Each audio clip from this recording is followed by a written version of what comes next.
There you go, Gregory. The last day of July. Here we go, mooching into August. Hard to believe, isn't summer's over, boys. Oh, it's only starting. It's only Big windy weather coming on Monday, they say. Oh, this is what I seen a few posts up on that, and I just thought it was clicky stuff. Was it? You know, clickbait and stuff. But are we? Well, some of it. See, what happens is there is going to be unseasonable windy weather from Monday, but then you get obviously websites that. You know, there's one down in Galway is very good at it, right? And they say the exact moment massive winds are going to storm the country. Do you know what I mean? They accurate enough? Are they? Well, no, there is going to be wind on Monday, but it's the reporting of it, the exaggeration. So one half of the day I'm looking at it and it says there's going to be a big heat wave coming our way, and then the other half of the afternoon, then I'm looking there's a big storm coming our way. I'm saying, who do I believe here? Well, it's Ireland. Both could be. I know true. it can change. I know it can. It's a mix of both everything. Both could be true. Gooch. Well, anyway, sure. Listen, we'll see. Just get on with it. Come here, have a good show now. All right, you get on with it all right yourself. If you're building anything, remember Windy Monday. Windy Monday, all right, okay. Very good, Windy Monday. Bye-bye. Okay, that's Lee Gooch back with you tomorrow morning at 6:30. It's me, Greg Hughes, with you for the next 3 hours here in the 9 till noon show at 9 o'clock. Let's get the news headlines now and cross over to Donna Marie Doherty. Thanks, Greg. Good morning. A number of postmasters in Donegal may not renew their contract with An Post if pay conditions do not improve. The Tír Connell Tribune reports that many who signed their contract in 2018 now regret the decision, as nationally 108 are said to be earning below the minimum wage. The demanded improvements include the covering of expenses, the restoration of holiday pay and the means to cover the rise in the cost of living. 331,000 households were behind on their electricity payments at the end of May. It means the number of people in arrears in their electricity bills has now hit a record high. Another 175,000 domestic gas customers are behind on their payments, according to the figures from Sinn Féin. MEP Lynn Boylan says the government needs to support people in the upcoming budget. We've been arguing for a permanent solution for years now, but they will also need those one-off supports until that starts to take effect. What the government can do is they can reform the network charges that everybody pays on their bill, because last month the regulator announced that they were going to increase the network charges for households and small businesses. The UK government's been urged to reconsider its decision to cut its backing for a significant Irish peace fund. It's decided to not continue with a £1 million contribution to the International Fund for Ireland, citing financial issues. The fund delivers a range of peace and reconciliation initiatives across Northern Ireland and in border counties. A new ESRI report highlights persistent poverty and deprivation in Ireland. That's despite an overall decline in poverty rates. Tina Gates has more. The report shows lone parent families and households with a disabled adult are most at risk of income poverty for 1 year. And while they're also likely to be materially deprived 2 years in a row, large families are most at risk of persistent income poverty. It shows poverty is complex and different groups are vulnerable to different forms and durations of poverty. It also shows the longer people stay in poverty, the harder it is for them to escape, and highlights the urgent need for policies to protect the most vulnerable from falling into the poverty trap. Conor McGregor will find out this afternoon whether his appeal against the jury's decision in his civil rape case was successful. Nikita Hand sued the former UFC fighter last November, giving evidence of being physically and sexually attacked by him in a Dublin hotel. The jury decided in her favour and awarded her damages. McGregor's appeal focused on alleged procedural errors, which he claims gave him rise to not receiving a fair trial. It followed an abandoned attempt of introducing new evidence. Looking now to weather, this morning will start mainly cloudy with scattered outbreaks of rain or drizzle. It'll become drier and brighter for the afternoon with some sunny spells and isolated showers, all with highest temperatures of 16 to 18 degrees. That's all for now from the newsroom. Back with more at 10.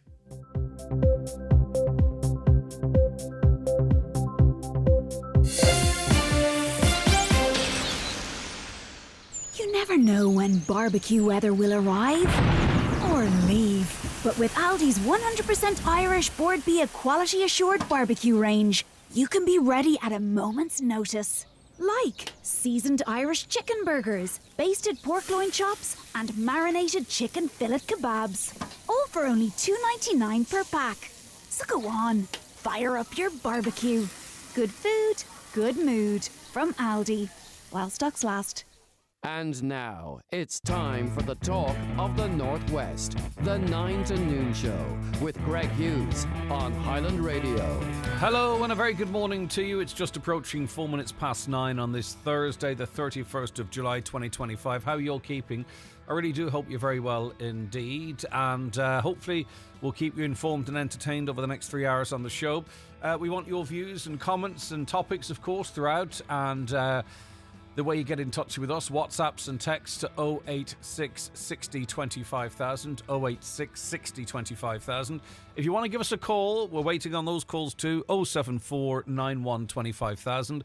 And if you prefer to email, it's comments@highlandradio.com, and feel free to watch the programme. If you're at home, working at home, we're on the YouTube app on your Fire Stick or your smart TV, and all of the TVs sold nowadays pretty much are smart TVs, and that YouTube app is sitting there for you, so you can watch the show and most of our guests on the programme as well, and any pictures of instances we're talking about, that type of stuff. We're also across our Facebook pages and on the X platform as well. The Tyrconnell Tribune this morning, political unity delivers for Donegal is one of the headlines. The unified approach of Donegal Politicians Network, or Donegal's political network, overcame officialdom in delivering the surgical hub for Letterkenny University Hospital. That's a quote attributed to Councillor Kieran Brogan. The main feature piece, though, as concerns grow that as many as 400 post offices are facing the prospect of closing by the end of this year. Tom O'Callaghan, the leader of the Independent Postmasters Group, says postmasters are already losing money and many are not likely to sign a new contract, given the last one was quite a disaster. And we were at this point a number of years ago, I can't quite timeline it, where the network looked like it was a death by 1,000 cuts, and something was introduced at that time. Maybe it was these contracts that seemed to be, stemming the flow of closures, or maybe actually it's leading to where we are right now. Mr. O'Callaghan said that a community bank similar to New Zealand and Germany is the only real solution, and every post office would thrive offering mortgages at affordable rates and making it possible for young people to build their own homes. The only one thing I would say in relation to that, I'm not doubting that for a second, is that I think credit unions have somewhat moved into that space. That was suggested going back a number of years, but credit unions are taking a strong foothold in that mortgage space that maybe could have been a natural fit for the post office network. I'm not saying it wouldn't work, I'm just saying. But reading on here, the future of 50% of the post office network hangs in the balance, and unless An Post comes up with more financial viability for the postmasters, they will be gone. It's a ticking time bomb, and An Post has failed to put a contract on the table. Technically, the postmasters are now out of contract, says O'Callaghan. Is it presumed, and I don't mean this in any way insensitive to this to the topic, is it presumed that post offices are incredibly important for everyone? I mean, what percentage of us do go in and out of post offices or use post offices for things that are very important to us? Is it the majority? Is it some? Is it a particular demographic? I mean, is there a future for post offices? Do you see a future for post offices? And what would you like to see their function? What they're doing now? Maybe mortgages, maybe other enhanced services. I mean, life moves forward, and I would be very sad personally to see post offices close, but is society moving in a direction that they are of a bygone era? I don't know, and as I say, I know it's a very important infrastructure, and I'm not suggesting that, I'm just throwing it out there for the sake of conversation. I mean, are you in post offices a lot? How important are they to you or your local area? I know I feel they're very important, but I'm just wondering if everyone is of the same view. The front of the Derry People Donegal News this morning, residents are preparing to lodge an appeal with Ombud Pleanála after planning permission was granted this week for a major apartment development in Letterkenny. The green light has been given to applicant PJ McDermott for the construction of 2 residential buildings consisting of 6 two-bedroom apartments in the first building and 9 two-bedroom apartments in the second building at the junction of College Farm Road and Glencar Road.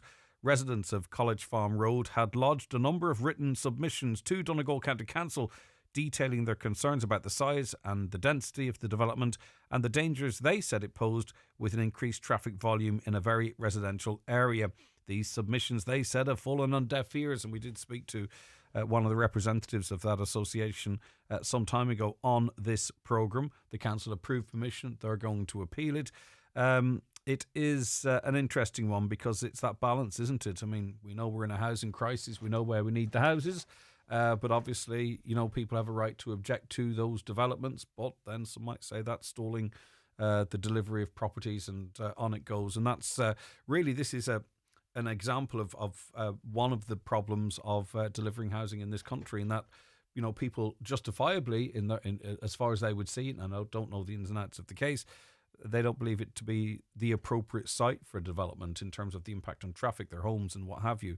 But we need the houses, and we have systems, and that all then ends up taking a very long time. On to the Irish Independent now, and the number of households in arrears on their energy bills has hit a record high, just as network charges are set to rise again. Figures obtained by Sinn Féin MEP Lynn Boylan show 301,000 households were in arrears on their electricity bills in May. Miss Boylan said this was a record. Now that's a significant amount of individuals, because each one of those could represent 2 or 3 people as well in their same house. So their budget constraints are not just impacting the 300, if you get where I'm coming from. Another 175,000 domestic gas customers are behind on their bills. Small firms are also struggling to keep up to date with their bills. A total of 27,400 small firms were in arrears on their electricity bills in May, according to the figures provided to Ms Boylan by Energy Minister Darragh O'Brien. Ms Boylan said food price inflation meant families were forced to prioritise having groceries over paying their energy bills on time. And of course, we are in a period of time where we are perhaps less reliant on heating, less reliant on lighting. Businesses are potentially making the most money they might make in a year.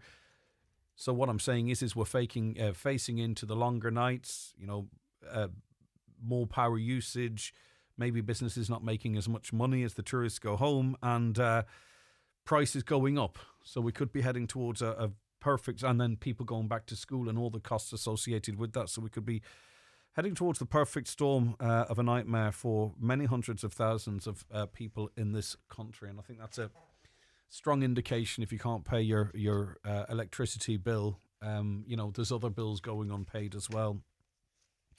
On to the Irish Daily Mail now, and I read this because firstly it's on the second page. It's a significant story, but it's a story that we flagged on this programme many months ago, so many months ago that I can't really remember quite whether it was this year or last.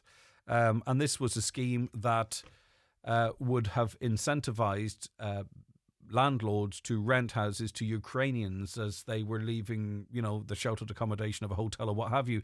It was quite obvious what was happening. They were going into the private rental market with €800, potentially employed as well, so they could top up that €800. And any houses that were coming up for grabs, you'd have an €800 head start. Now, it doesn't matter if they're from Ukraine or the ends of the earth. That's not the point here. It was the fact that it skewed the private rental market.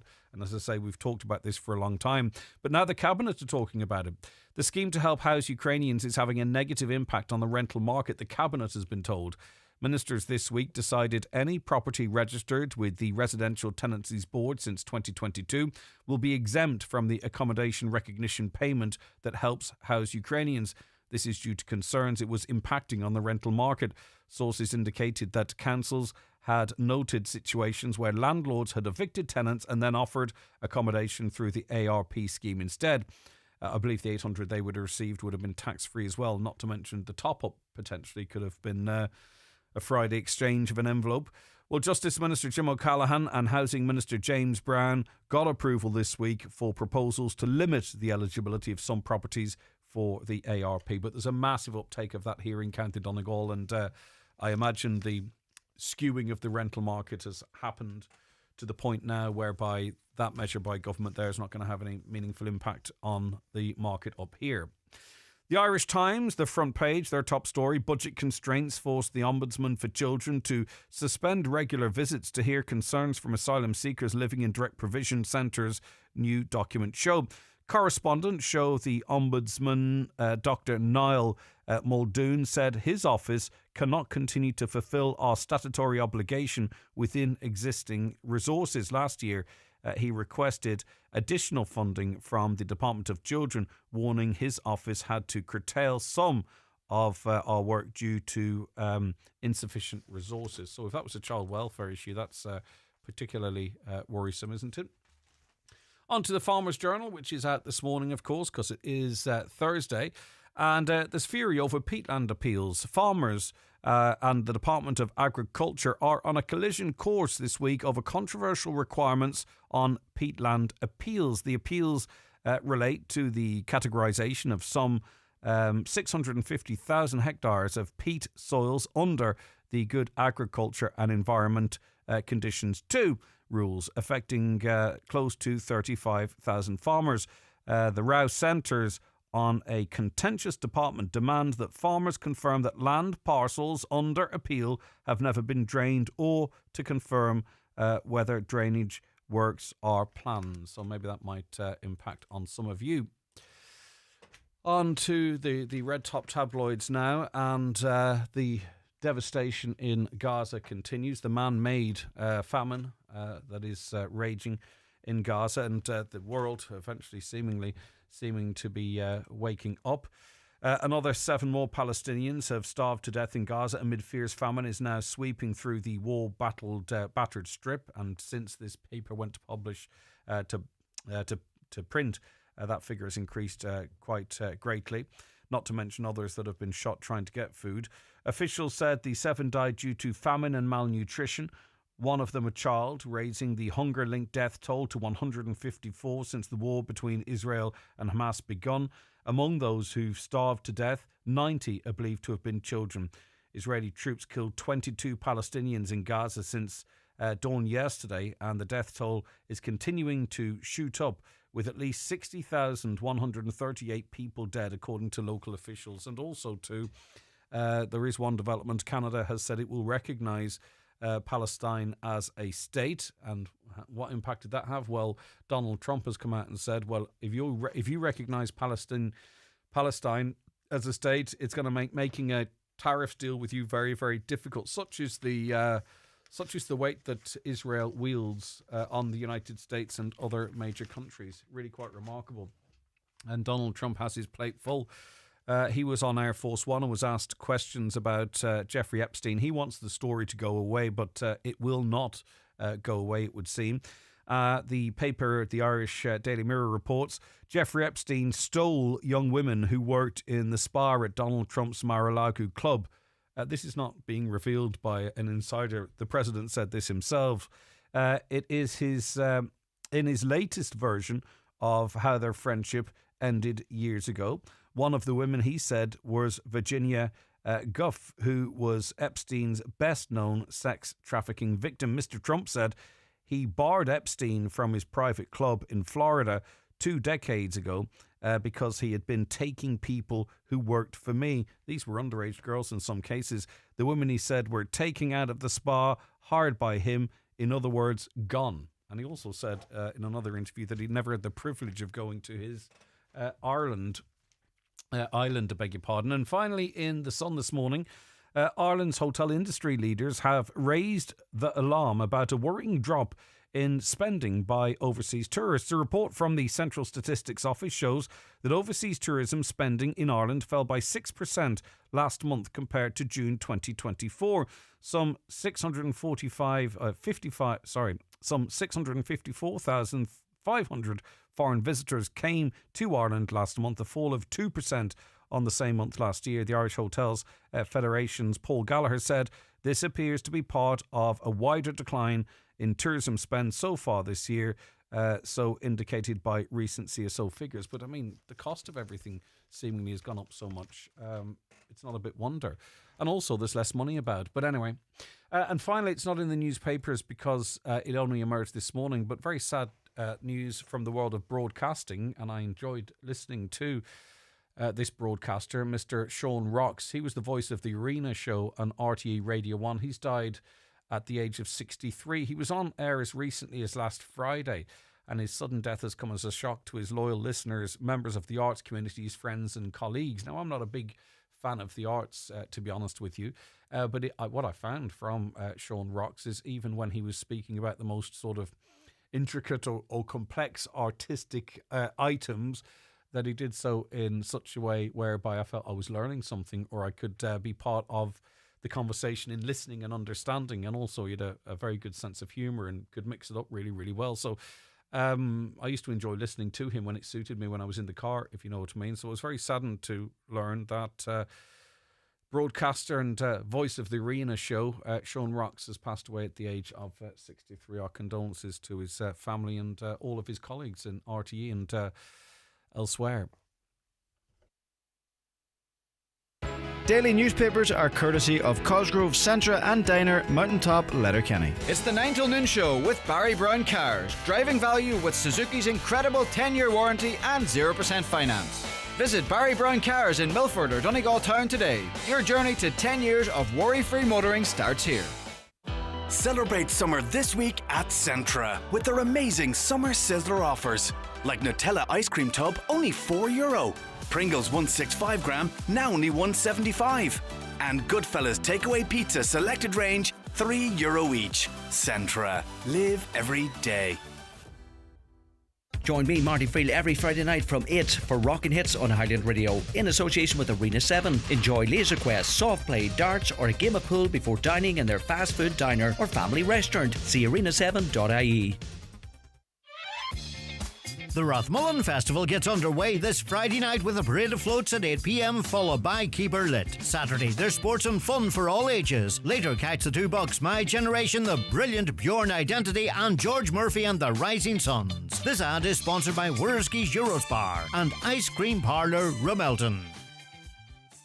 Highland Radio Time Checks brought to you by EirGrid, the operator and developer of Ireland's electricity grid. EirGrid, powering up communities, powering up Ireland. The time is... The time now is just turned 20 minutes past 9. Now, if you are an Irish Water customer in the Kilmacrennan area, Termon, Glenswilly, Letterkenny Town and surrounding areas, you will notice that there has been a water outage, or indeed your pressure has dropped significantly. Well, Ishka Erin tell us that they are working to restore water supply to homes and businesses in Letterkenny and surrounding areas. The cause, a mechanical issue at Letterkenny Water Treatment Plant overnight. The incident, we're told, occurred following a power outage at the plant, and as a result, water production has been impacted. So Iskaran says that operation crews have been working throughout the night and continue to work on site to resolve the issue as quickly as possible to restore supply to impacted customers. A spokesperson said, "We understand the inconvenience this is causing and our teams are working to restore water supply as quickly as possible. Once normal operations are restored, it will take a number of hours for the network to refill and normal supply to return to customers." So the areas affected, Kilmacrennan, Termon, Glenswilly, Letterkenny Town and surrounding areas, either reduced water pressure or indeed potentially outages altogether there. We have no timeline for the restoration, but we'll keep you updated as we get that information. Cahirloch of Donegal County Council, Fianna Fáil Councillor Paul Canning is with me now. Good morning, Paul. Thanks for your time today. Good morning, Greg. How are you? And good morning to all your customers. Doing good, doing good. Right, 2021. It's amazing how quickly time passes. €12.5 million in funding was announced for Fort Dunree. It was one of the biggest investments in tourism in Donegal for some time. Where is that project standing now? That project has been reviewed. It received planning permission from Donegal County Council, and then it was appealed to An Bord Penala. Now they have come back yesterday with a refusal based on the proper wastewater treatment system. They're saying that it will affect the Lough Swilly and there will be a health warning with it. That's layman's terms, you could say. Was this not addressed as part of the planning process to mitigate any negative impact? Yeah, it was addressed, but the situation up in Dunree is a difficult site, and the designers or the architects involved were well aware that it's a difficult site. And it's lack of soil. You have a rock base and a lack of soil. So the problem that they came across whenever they were looking for the wastewater treatment scenario is they didn't have enough soil. They weren't even able to do a test hole. So what they had proposed through sort of a desktop idea and through previous documentation, they had proposed to import the wastewater treatment system insofar as they were going to import import the soil, they were going to import the sand, polish and filter, etc., to try and treat it on site. The board didn't seem to be happy with that because probably they would be of the opinion that after a number of years that it would stop working. Now, all is not lost. I know we will, as the council and as the team, will have to go back through the process again for planning permission. And in relation to all of that, they always say that if you can't treat the effluent on site, treat it off site. So we have the option. If we'll look at a couple of other options, there's still options out there. So you believe there is an engineering solution to this? There is, yes. Either we look at reed beds or we can actually pipe it off-site to land that has the depth of soil that can treat the effluent. It's one of these, as the man said, doctors, for patients die scenario. Many of the time I thought a planning application would go through and the planning was of a different opinion. So this is one of those, unfortunately. There's a lot of money here at stake. But I do think we have to get back to the drawing board. Now, it's not as simple as just saying, well, we'll look after what has been the reason that it has been refused. No, it's not that simple, because whenever you start changing different items within the site, then you have to look at different assessments and you have to different layouts. So it's not just a penalty kick, but there is a solution to it. I don't see it being, it's not going to be stopping the project. Time is of the essence for it. We need to get back to the board, meet the stakeholders, and get back working at it again. How secure is the 12.5 million? It was put on the table in 2021. We're 4 years removed from that. I'm not sure how long now this process might continue. That money, is it ring fenced? Is it secure? Yeah, the money's secure as we speak.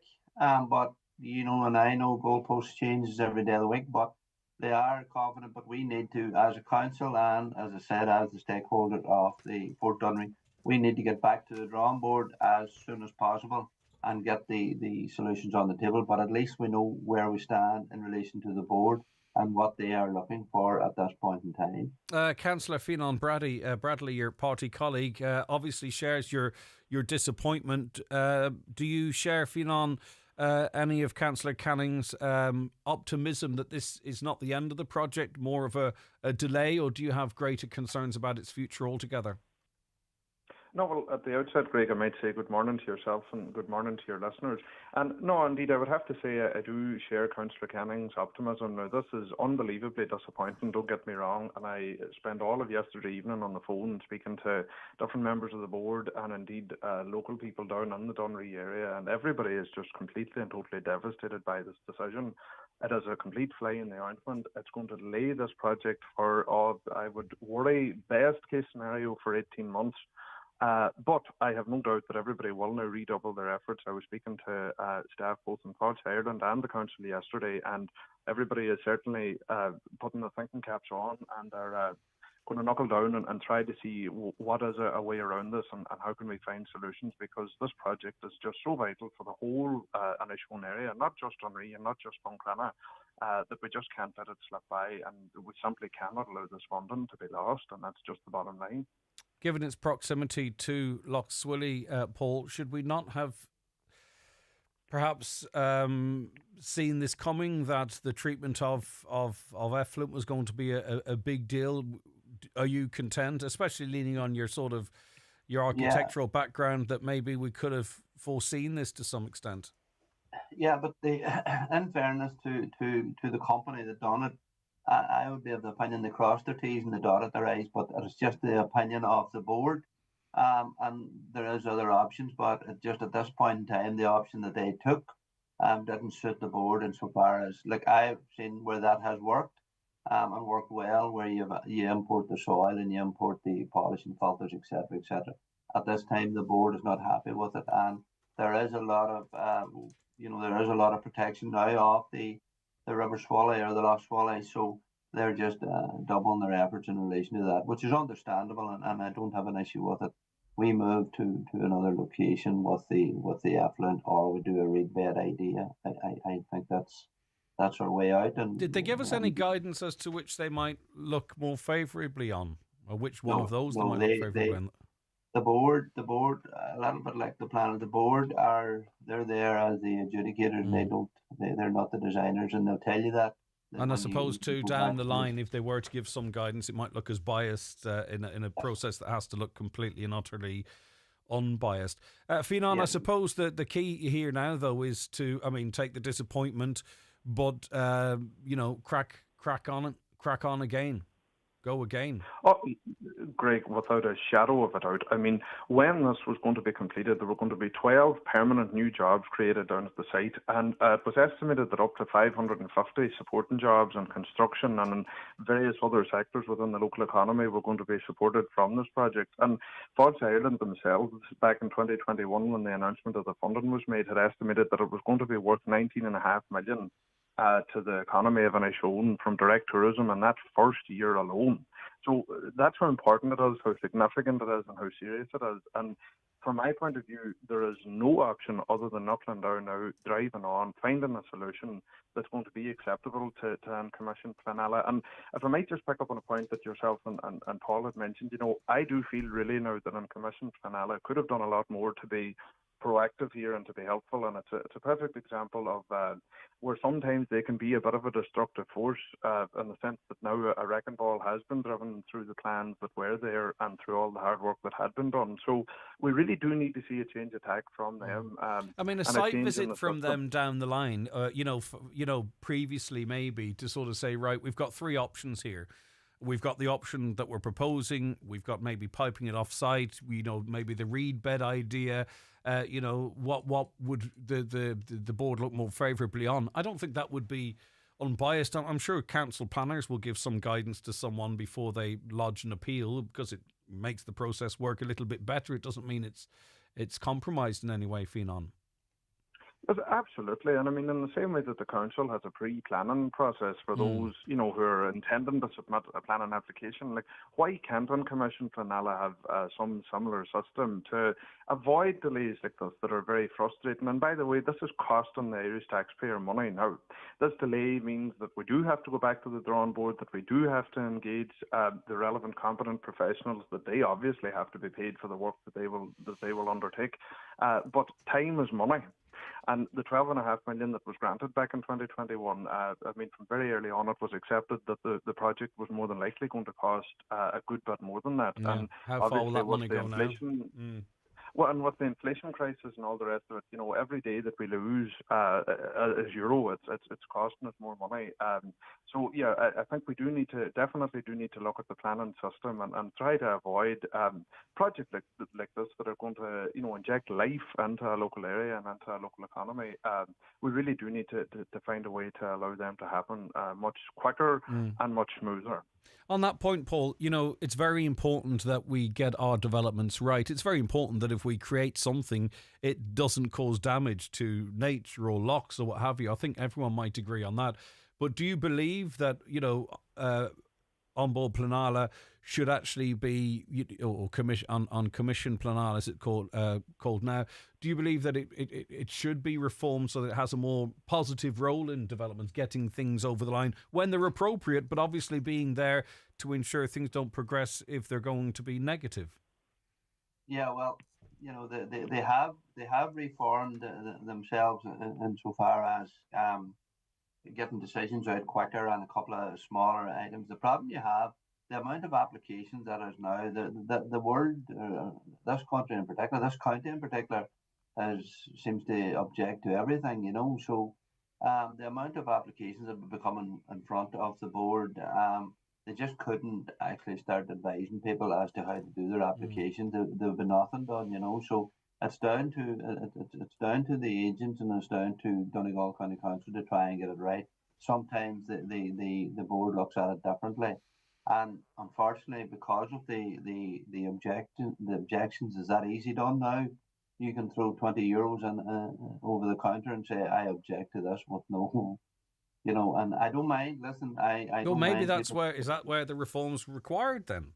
That's where the reform is required. I don't have an issue with people objecting to the bigger projects. Like if I don't like something in my backyard, I can chuck 20 quid at it and at the very least delay it for a couple of years. That's exactly where I was going with right. it.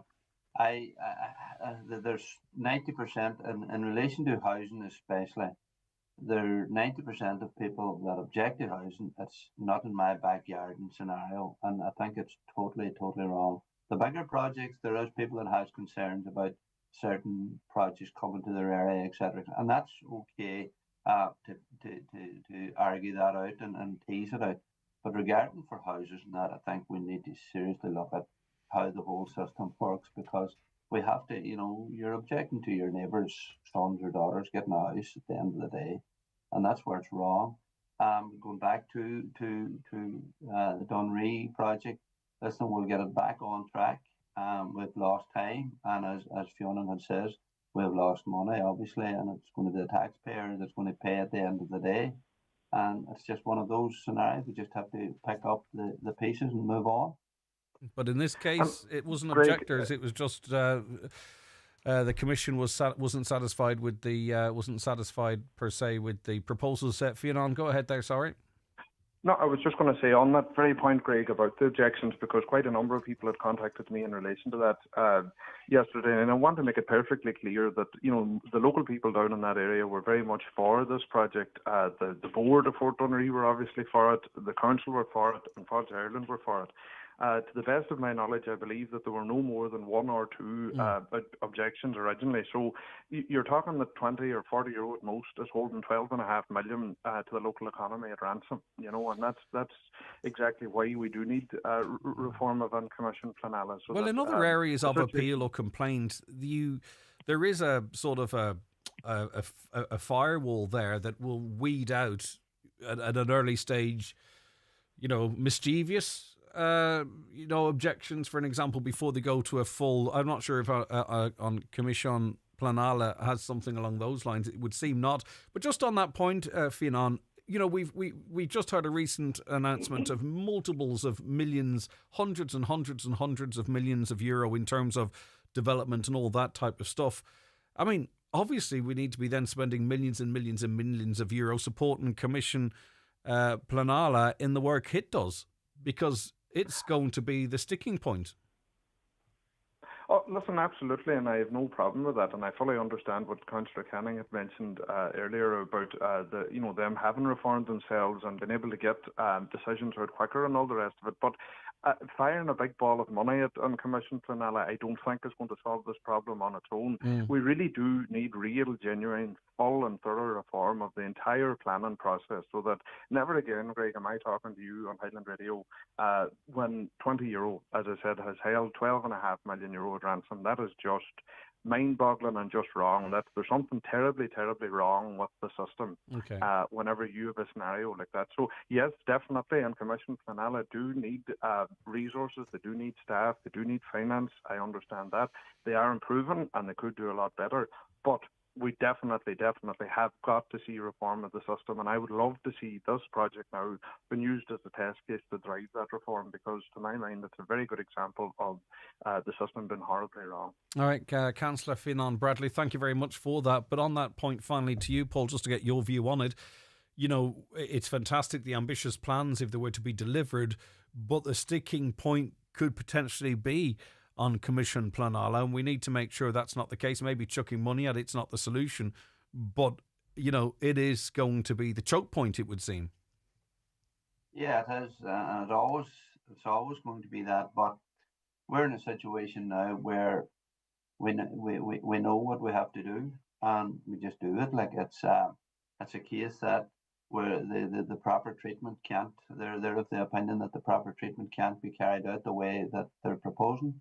And we have to go back, and like you take any town, village, they have a complete network of pipework, taking the sewer from one end of the town to the other. Listen, we're taking water from the Peatland Dam up as far as Letterkenny, so surely we'll be able to pipe a little bit of effluent from Dunree Fort to another field that can actually absorb the effluent and treat the effluent and have the separation distances from the Lough Swally.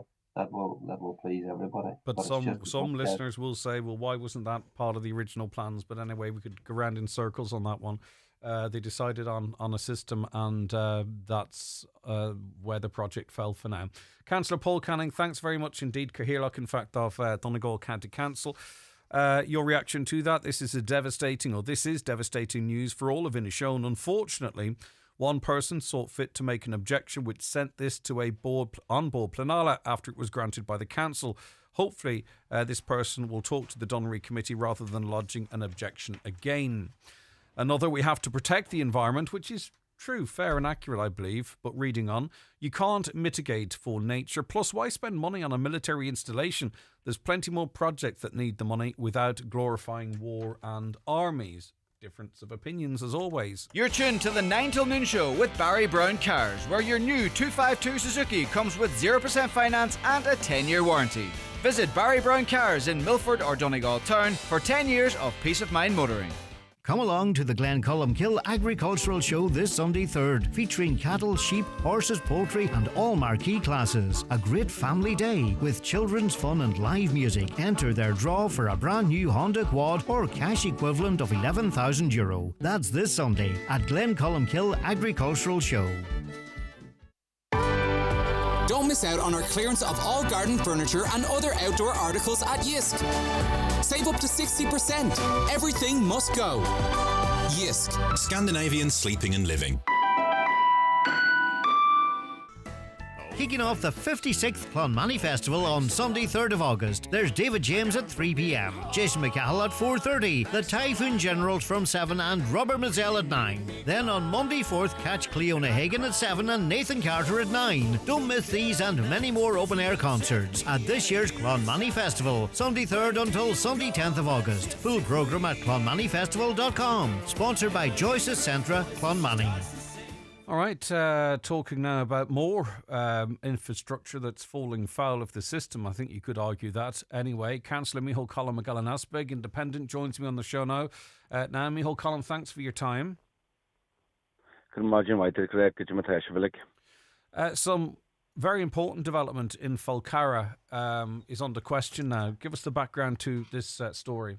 Yeah, I suppose the background to this is that without discussing, I suppose, or dismissing all those that are waiting for a home and those that are homeless and those that had to emigrate due to the fact that they couldn't get a forever home, never mind what the council could get to rent or to get a mortgage. Look, we've been working very hard to try to get as many homes built as possible this last couple of years, and the Falcarra, Grash Valley, would be one of the towns that we're looking very much trying to get a homes built, and one of the AHB's response had required land, or there's land there to be built on a contractor's land, and the ins and outs of contractors and who builds and who doesn't, that's a different conversation for a different day.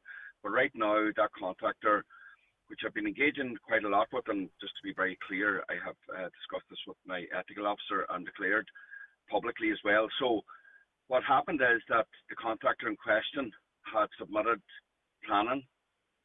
Due to no fault of his own, he had to reapply again for planning. And the situation lies now is that, to my understanding, is that everything is all lined up, all the ducks in a row, apart from one.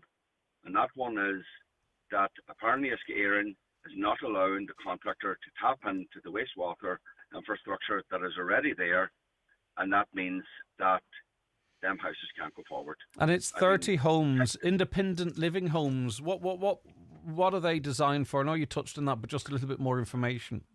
Aye, sorry, Greg.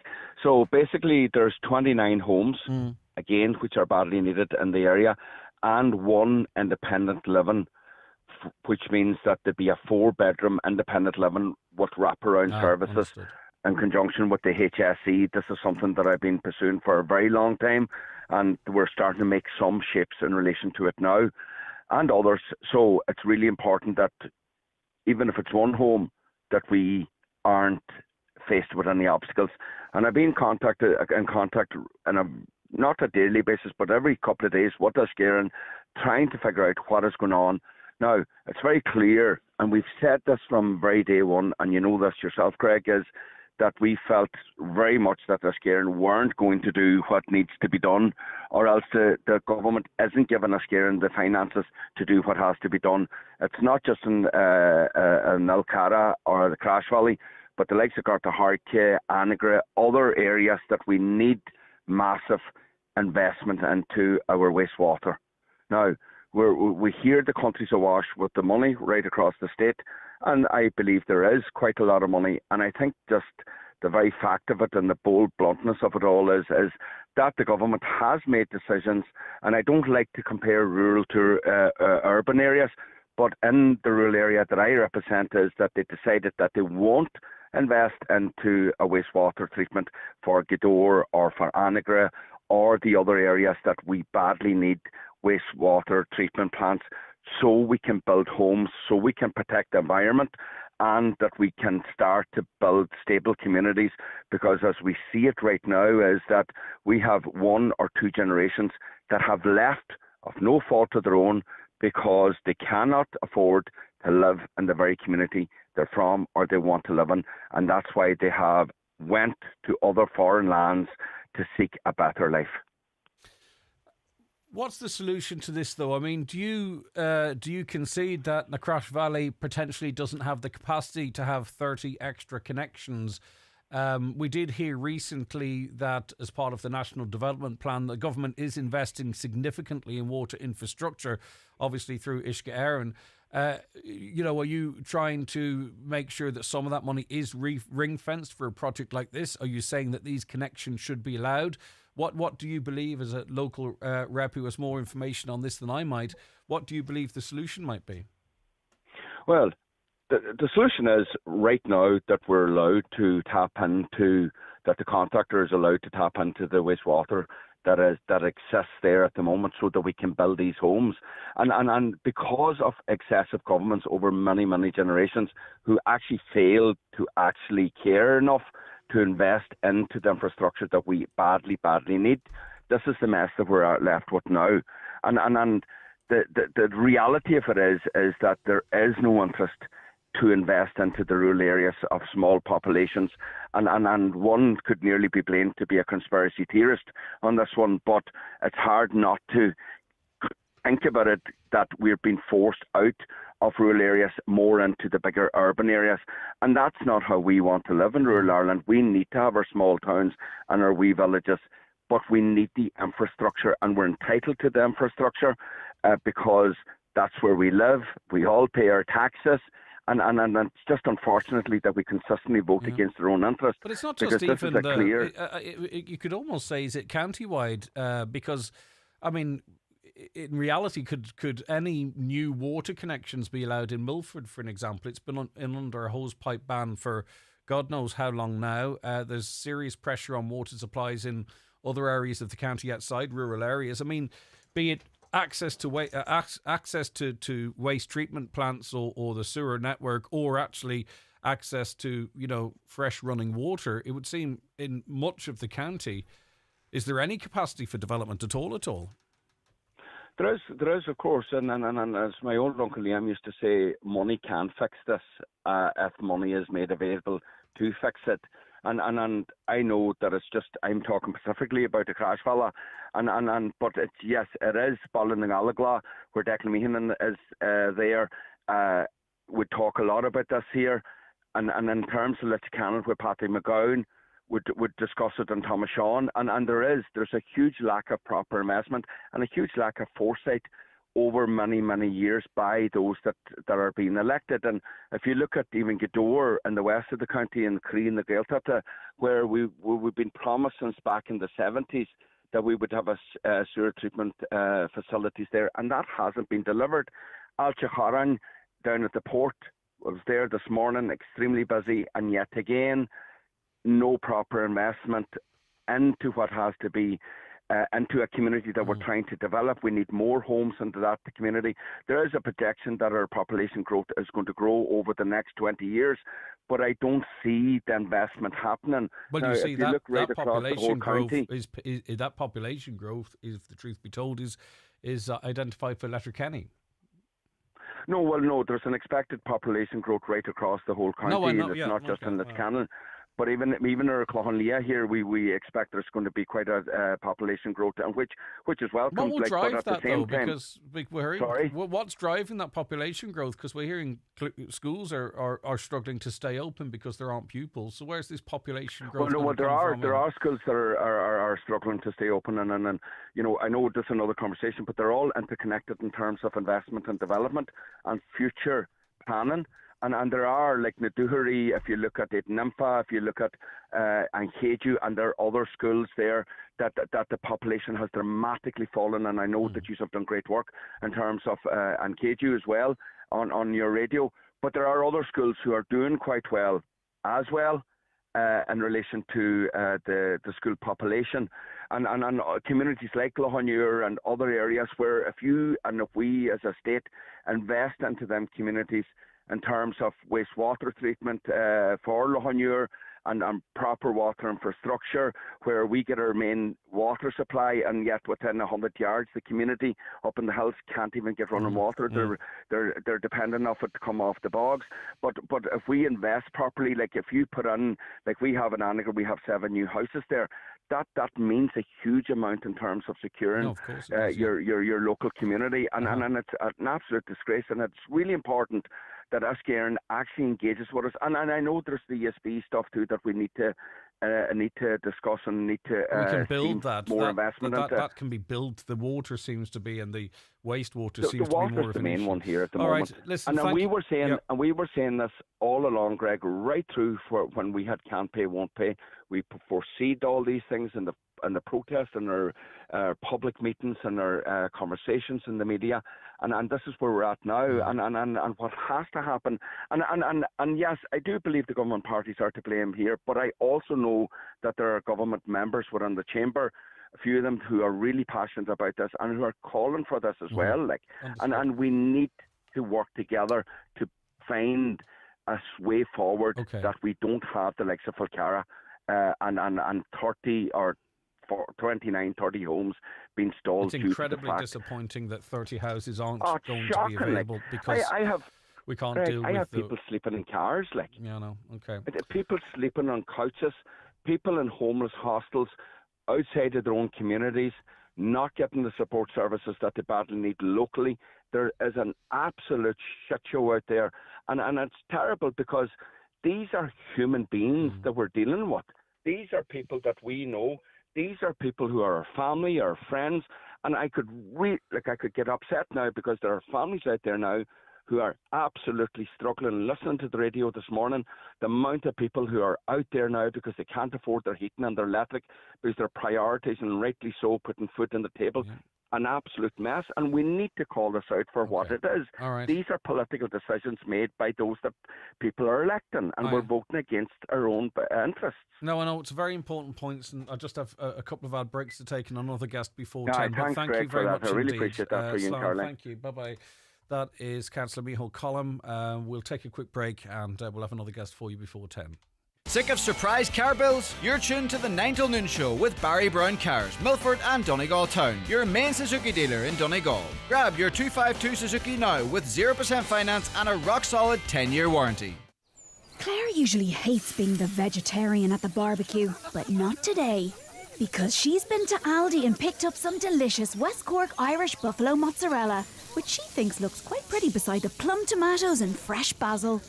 So she's taking a satisfied sip of her tasty, specially selected fresh lemonade. Rain may be forecast, but her plate is a little ray of sunshine. It's enough to turn a meat eater's head. Good food, good mood. From Aldi.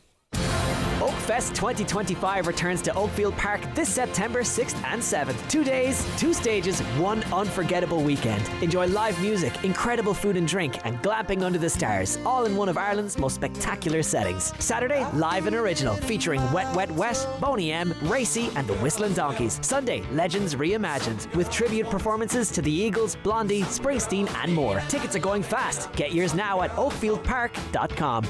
I'm James Elder with UNICEF, and I've been to Gaza. I've met the terrified mothers who know that their love isn't enough to feed their children. I've met the starving children in hospital too weak to cry. They need food, they need it now. UNICEF is delivering life-saving therapeutic food, but we urgently need your support.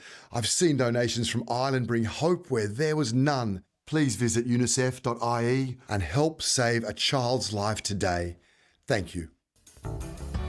It's the 56th Clonmany Festival from Sunday 3rd until Sunday 10th of August, featuring 12 of Ireland's top bands and much more. No admission with alcohol. Full details at clonmanyfestival.com. Highland Radio weather updates with McElhenney's. Find amazing savings across our departments with up to 50% off your favourite brands in our summer sale. Discover more in-store or shop online at mcelhenneys.com today. Mainly cloudy this morning with scattered outbreaks of rain or drizzle in patches of mist. It'll become drier and brighter for the afternoon and evening with sunny spells and isolated showers. Temperatures of 16 to 18 degrees. Sorry for holding you, Councillor Michael McClafferty. I think we've discussed this before, that maybe objections to planning, especially important planning, it's all important, I suppose. It's too easy. You believe there should be reform here in this county? Yeah, definitely so, Greg, and good morning to the listeners as well. As I brought forward there before there, recently there to the council, I had done a motion there of a proposal of €500 for an objection to put that forward to the department. Now, obviously, that day, as you're aware, that has been put forward now for further discussion among ourselves in a workshop setting, I believe, and then we'll decide from that onwards. Then the Donegal County Council will decide onwards then what's the best way plan of action, putting it forward then to the department. So €500 I proposed at that time instead of the €20 as there at the minute now. Unknown to me as well, by the way, my colleagues down in Kerry, on the county council down in Kerry, they've actually, one of their councillors has come up with a proposal of €2,000. So likewise, same with ourselves here in Donegal, Kerry County Council as well, have deferred it for the moment as well for further discussion, because some of the other councillors down there, they see it as a good thing. The only issue, and I've sort of mentioned this to you before, the problem I have with this is that you could get someone who earns 100 grand a year object to something because they can easily access the 500 or the 2,000, but you could get someone with legitimate concerns who's on social welfare who wouldn't be able to object. And that would be the barrier, not actually whether or not their objection was valid or not, if that makes sense. And that's what I struggle with in this process, that it excludes people based on their income thresholds. Yeah, I agree. You're perfectly right. So what's the solution? Well, the solution is we sit down around the table and we talk about it. Like I said that day in Lifford, the €500, it's not a goal, it's not a target to meet, it's a figure. It's only a figure I threw out there. Whether people agree or disagree, including yourself, is perfectly welcome. But it's up to people as well to go around the table and decide, look, we don't agree with this €500, but this will be acceptable. Let's put this forward, see where we go. And that's all I'm asking for, no more than my colleagues down in Kerry, because the exact same conversation is going to have to be had down there. Although, in fairness, other councillors down there want more amendments, so it'll be interesting to see how that goes alongside the proposed fee. But I think Councillor Canning had it rightly had there when he was talking. We seem to be in a county, Greg, that object about everything, and that's not right either. Because there's plenty, especially in a housing crisis, for example. Anyway, look, I respect everybody's right to object. It is the total right to object. Anybody wants to object fine, but do not object when you're objecting because somebody else has influenced you, as I've experienced throughout my role as a councillor. Object is because you want to object yourself to something. If Greg's doing something, if Michael's doing something, I'm not happy with that. Fair enough. You throw in your €20. You put in your valid objection while you're doing that, but don't do it because your neighbour called round. You know what? By the way, we're going to nail him now. That's not the way we want it. And there's too much of that going on. There's too much of that going on. I don't think a financial barrier is necessarily the way to go. But as you say, that's just your opinion, my opinion, and it'll all be decided through conversation and debate. I'm not saying you're right or wrong. It just would be the bit that would stick in my craw a little bit, because I don't see why someone who's well resourced should have a better access to the objections process than someone who's less resourced. But anyway, it'll be teased out. Councillor, thanks for holding. Thanks for making your point briefly, because we are under pressure, because we're heading towards news at 10. Want stress-free motoring for the next 10 years? Today's show is brought to you by Barry Brown Cars, your main Suzuki dealer in Donegal with locations in Milford and Donegal Town, offering 0% finance and a comprehensive 10-year warranty on your new Suzuki. Murder is on the menu at Canavan's Ballygolly. Join us Saturday, October 11th for a spine-chilling murder mystery night. Enjoy a 2-course meal and solve a killer crime if you dare. Tickets just £35. Book now at canavans.co.uk or check out our Facebook page. Before it's too late, use promo code Highland10 to get 10% off your ticket. At Fleming's, we take great pride in having provided quality steel and roofing to all our customers throughout Ireland since 1860. Tell them about the doors, John. OK, Mike. We also provide a full quality range of doors, industrial doors, garage doors, roller doors, insulated doors. Thanks for that, Mike. No dramas, mate. Fleming's, engineering solutions for 150 years. Call us now on 074 91 48 234. Tesco Club Card gives you the power to more, helping you barbecue this summer with 3 for €10 across 34 fire pit meats. For a burger that's extra crispy, try our smash burgers. And because barbecues are all about sharing, fire up the grill with our delicious hoisin chicken kebabs. And get an extra smoky flavour with our Tennessee-style beef koftas. Get more from your shop with your Tesco Club Card or app. Shop in-store or online. Tesco. Every little helps. Available in most stores. Prices vary in Express. Ready for a summer of play? A summer-filled series of family feel-good get-togethers in the historic houses and gorgeous gardens of the National Trust. Enter a medieval masterpiece at Castle Ward. Choose your own adventure at majestic Mount Stewart. Make a beeline for Florence Court's 20th anniversary honey show. Enjoy lazy lawn games at Rowallan Garden. Take a beautiful boat trip on Blackwater River at the Argery. Or tee off at the Giant's Causeway. Ready for a summer of play? Search National Trust NI. How would you like fresh organic goodness delivered to your door in the Inishowen area? Every Thursday, White Oak's Acorn Project packs up 6 tasty seasonal vegetables and brings them straight to your home, delivery free. It's local, healthy and perfect for families who love good food. Taste the difference today. Order online at theasacentre.com or call 07493 848866. We are here to help. F93 F104. Live, on air, online and on the Highland Radio app. This is Highland Radio News. Good morning, I'm Michaela Clark with the news at 10 o'clock. The Cathaoirleach of Donegal County Council is confident that the Visitor Experience project planned for Fort Dunree will come to fruition. Yesterday, it was confirmed that Commission Pleanála refused planning permission for the €12.5 million project. The body says it was not satisfied that effluent could be satisfactorily treated on site without a risk of pollution. Councillor Paul Canning says the funding announced back in 2021, which was set to be the single biggest investment in tourism in Donegal, is secure despite planning permission being refused. He believes there is an alternative option available. Either we look at reed beds or we can actually pipe it off-site to land that has the depth of soil that can treat the effluent. It's one of these, as the man said, doctors, for patients die scenario. Many of the time I thought a planning application would go through and the planning was of a different opinion. So this is one of those, unfortunately. There's a lot of money here at stake, but I do think we have to get back to the drawing board. A mechanical issue at Letterkenny's water treatment plant overnight has left properties without water.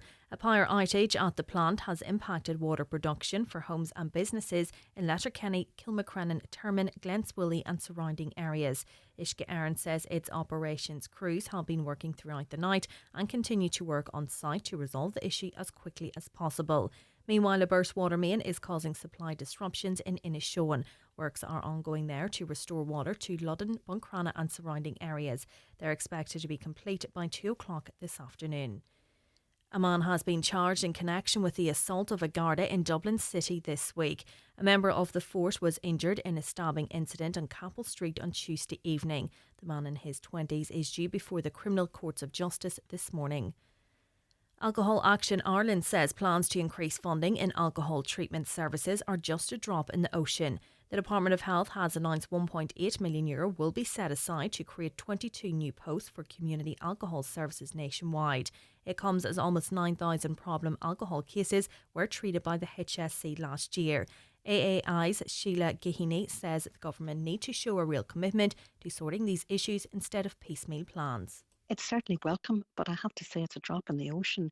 And what I would really be saying is there's such a need to increase excise duties, which haven't been touched in 11 years at this stage, and to make sure that whatever increase comes from that is actually directed towards increasing alcohol treatment services. Gardaí in Donegal are warning about the circulation of counterfeit Bank of England £20 notes in Letterkenny. They're urging business owners in particular to be vigilant and always check notes thoroughly at points of payment. It's understood similar fraudulent notes were in circulation in Buncrana in recent weeks, where the foil patch with a 3D image of the coronation crown is located on the top left side peels off to reveal the wording prop money. People in Donegal are being encouraged to avail of funding under the Built Heritage Investment and Historic Thatch Building Scheme. All historic thatch structures in Donegal are eligible under the scheme, which aims to restore buildings of importance in terms of heritage and culture. Dunree Doherty has more. The BHIS Historic Thatch Building Stream is to protect the heritage value of historic thatched roof buildings. All historic thatch structures in Donegal are eligible under the scheme and do not need to be on the record of protected structures. This year's grant scheme will provide support for large-scale rethatching projects up to €20,000. The funding can provide for up to 80% of the total capital costs of works. The intention of the Built Heritage Investment Scheme is to assist with the repair and conservation of historic buildings and structures within conservation areas that are protected under the Planning and Development Acts, as well as the employment for local tradespeople. Grants of between €2,500 and €50,000 are available. The scheme also incorporates streams for vernacular buildings and historic shopfronts. The closing date for both schemes is 4 p.m. on Friday the 26th of September. Circulars, information and application forms for both is available online from the Donegal County Council website.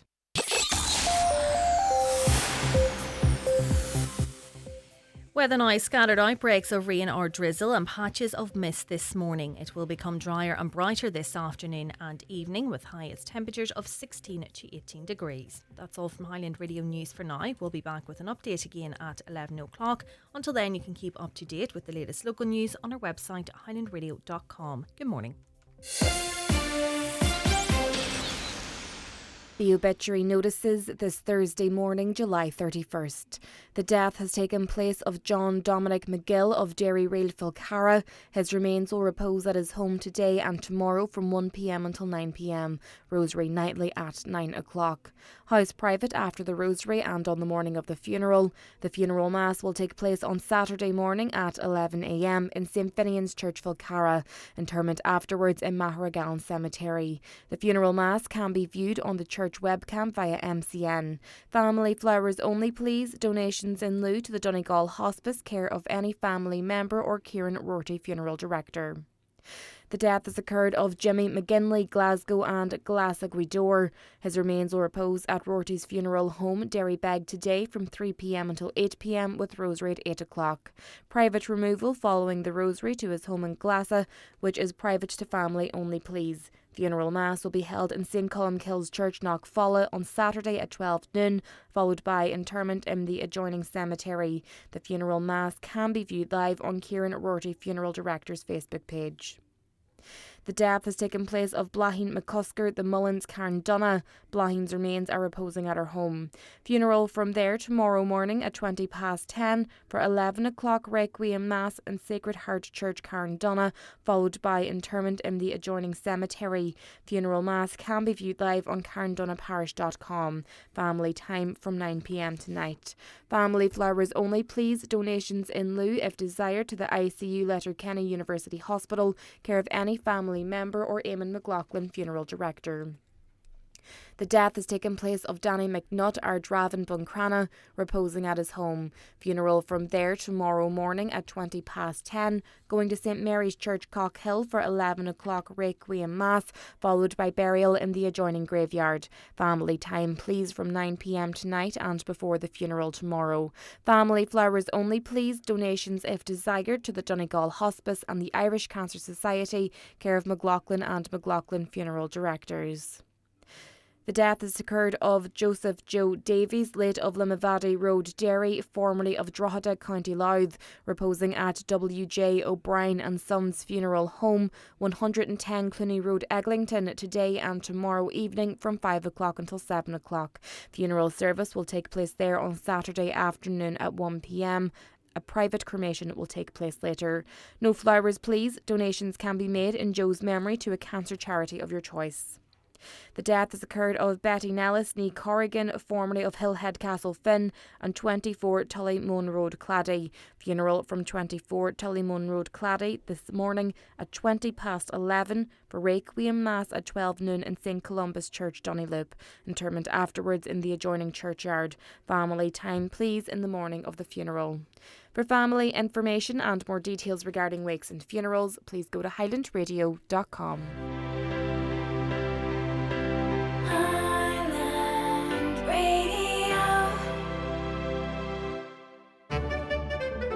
You can always bank on great offers from Mace. Pop into your local Mace this August bank holiday weekend and get a HB brunch ice cream for €1. That's right, a brunch ice cream for only €1. Have a great bank holiday weekend from everyone at your local Mace. Mace, going the extra smile. Offer available 31st of July to 4th of August while stocks last in participating stores. Just to let you know that Paul McLaughlin is on with us after 11 o'clock taking your gardening questions. There's been a bit of lull in the weather, hasn't there? And we're heading into August and maybe some windy weather forecast for Monday, but we could be ending up for a fantastic August. We simply don't know. And our gardens, if we're lucky enough to have them, or our plants, if we have them in a flat or on a windowsill, are probably as good now as they'll be, or in fact maybe they could improve. Who's to say? Paul McLaughlin. He's going to be joining us after 11. If you want a question answered, now's the time to get in touch, because as soon as a guest comes on, we get a rush, and that's fantastic. But we also want to get to every question that might be out there. So get your questions into Paul McLaughlin right now on 086 60 25,000. If it's easier for you to explain in a voice note, please feel free to just hold the record button on WhatsApp and send the voice note. It might be easier to articulate that way. It might be easier for you to articulate any point that way, and we are more than happy to accept your voice notes. So Paul McLaughlin coming up after 11 o'clock, taking your gardening questions. Right. In relation to increasing fees for planning objections, a caller says if you kick up the fees, too many contractors will develop bully boy tactics and build what they want because the average person cannot afford these big fees. Would be leaning into my area of concern. Another, it is European law that people can make planning objections, and Ireland is the only country in Europe to charge for making comments on planning applications. The councillor wants to thwart the law. Tell him to read the Aarhus Convention. Well, he's looking to increase the charge, not necessarily stop people objecting, but some, obviously, as I outlined in the first hour of the show, for some on certain resources, it would be effectively thwarting their right to object. Another caller says there are presently 5 houses in the Gorta Hawk area which belong to the council, and yet no one is being rehoused in them. Surely more should be done to reuse these houses. Why is the council not reletting these homes at this vital time of a housing crisis? And that's been a national conversation over recent months, hasn't it? A caller says in relation to the Fort Dunree money, should they can build more cycle lanes with that money? Well, I don't know if that would have the same return as a jewel in the crown type development in Fort Dunree, but some people not too happy with the subject matter of that. A caller says, would that money not be better spent on building a dam to supply water to Letterkenny instead of pumping it from Inishowen? Well, that pipe's laid now, so that's probably a fait accompli. A caller says, workers are enslaved into a society that taxes us more, thus we need to work more, meaning the standard hours post office isn't as viable as it was, forcing individuals into having to use technology.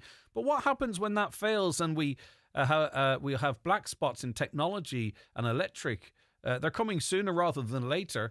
Then we're really stuck, says a listener. Dolores says, Greg, I'd be one that would do all my bill paying at An Post. I know it's safe there. I was wondering why Donegal County Council wants us to do online banking. Do they know something we don't? I think every institution is moving in that direction, and I think naturally that is going to be the case. I mean, say for instance, younger people now, are they going to be paying electricity bills in a post office in 5 or 10 years' time, you know, if they're 50 now, are they going to be going into an office to tax their car?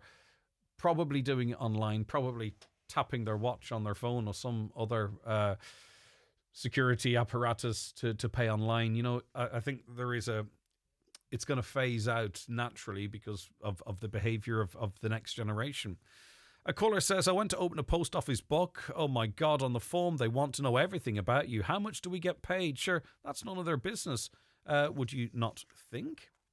Another caller says, with banks closed in smaller towns, post offices are a handy way to get money, indeed. But then again, I went to lodge a cheque recently in a post office and they weren't able to accept it without a lodgement slip, and I'm not a business customer. So in that instance, it was of no useful function to me.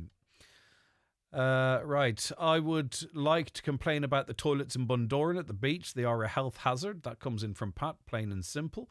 I'm not familiar with the toilets in recent times, but we haven't heard about Bundoran toilets in quite some time. If you've been down there and you agree, let us know. 086 60 25,000. Happy wedding anniversary to Desi and Anne Harkin, Drumney, Letterkenny. Have a wonderful day. Lots of love from daughters Tina and grandchildren Zara, Sky, Jed and Lily. Now, I just want to give you a quick mention of a trip we have that is coming very close to capacity. So if you have any notion at all of going to see Riverdance for the first time, or indeed reliving the memories of 30 years ago, Riverdance 30, the new generation, is coming to the Gaiety Theatre in Dublin for a limited anniversary tour, and we've put together a package to make it as easy as possible for you to go and watch in great seats. It's on Thursday the 28th of August. Now, as part of our package, and as I say, there are very limited spaces, we have overnight accommodation, bed and breakfast at the 4-star Grand Canal Hotel in the heart of Dublin. The handy thing is we pick you up in a luxury coach and we drop you at the door and hand you tickets to the show.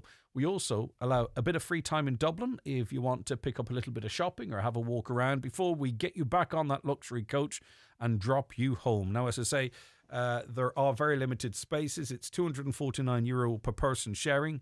Take the coach out of that, take the tickets out of that, and take a night in a Dublin hotel out of that in the summer period, and you will see that you are getting excellent value for money, if you have the money to spare, of course.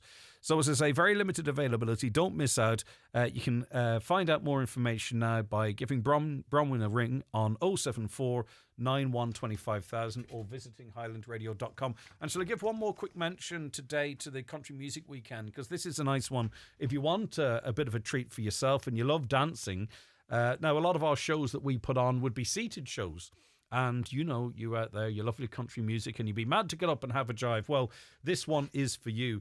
And even if you're in Letterkenny, you can treat yourself to an overnight stay in your own town, or make your way from Inishowen, Donegal Town, Kilcar, wherever you are, because we are hosting 2 nights of dancing in the Clanry Hotel, Letterkenny, on the 31st of October and the 1st of November. So it's big, 2 big nights of music with great bands and musicians. Michael English and his band, Patrick Feeney and his band, David James is there with his band, Stacey Breen and Jordan McPollen. So you can have 2 nights bed and breakfast, 2 nights bed and breakfast, plus tickets to both nights of dancing. And that's all for just €249 per person. Again, if you want to break that down, you know how much it costs to get into a big dancing night. You get into 2. You know how much it costs for 2 nights in a hotel. You get them as well. And you know how much a breakfast can cost. So on the face of it, €249 might seem a considered purchase, but when you add it all up, and it could be a big treat for you and him, or him and her, or whoever, then it starts to make good value. And you can be home nice and early, but have that sort of away trip experience of staying in a hotel and getting up for your brekkie. Give us a ring for more information here again on 9125,000, or you can contact the Clanry Hotel on 912369 or highlandradio.com. So just 2 wee things that could be, maybe you'd want to go on both, one or other, or maybe it fell on deaf ears and it's none. Anyway, final reminder, Paul McLaughlin coming up after 11 with your gardening questions. Get those phone lines hopping. The county's #1 talk show, The 9 till Noon Show on Highland Radio. It's time for Vision Ireland Bingo on Highland Radio. It's Thursday, the 31st of July, Jackpot Day. You're playing on the pink sheet for the jackpot prize of €8,200. The reference number is S14. It's game number 31. The jackpot number is 24. This number can come out in any position from the next 10 numbers drawn. And now, here are your daily numbers. 87.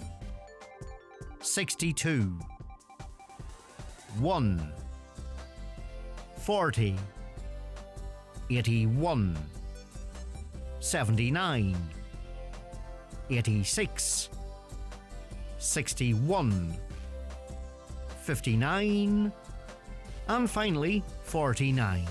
Phone your claim to 9104833 before midnight, leaving your name, contact number and the name of the shop where you purchased your book, and we'll call you back the next working day. Get all your Vision Ireland bingo information at highlandradio.com. Do you suffer from high cholesterol, menopause symptoms, digestive issues, anxiety, aches and pains, or a lack of energy? The highly trained team at the Natural Way Letterkenny can provide advice on natural remedies for a number of individual health issues. The Natural Way also has its own brand of herbal treatments to help fight fatigue, relieve digestive discomfort, maintain a healthy immune system and alleviate common menopause symptoms. The Natural Way at Letterkenny Shopping Centre, your one-stop health shop.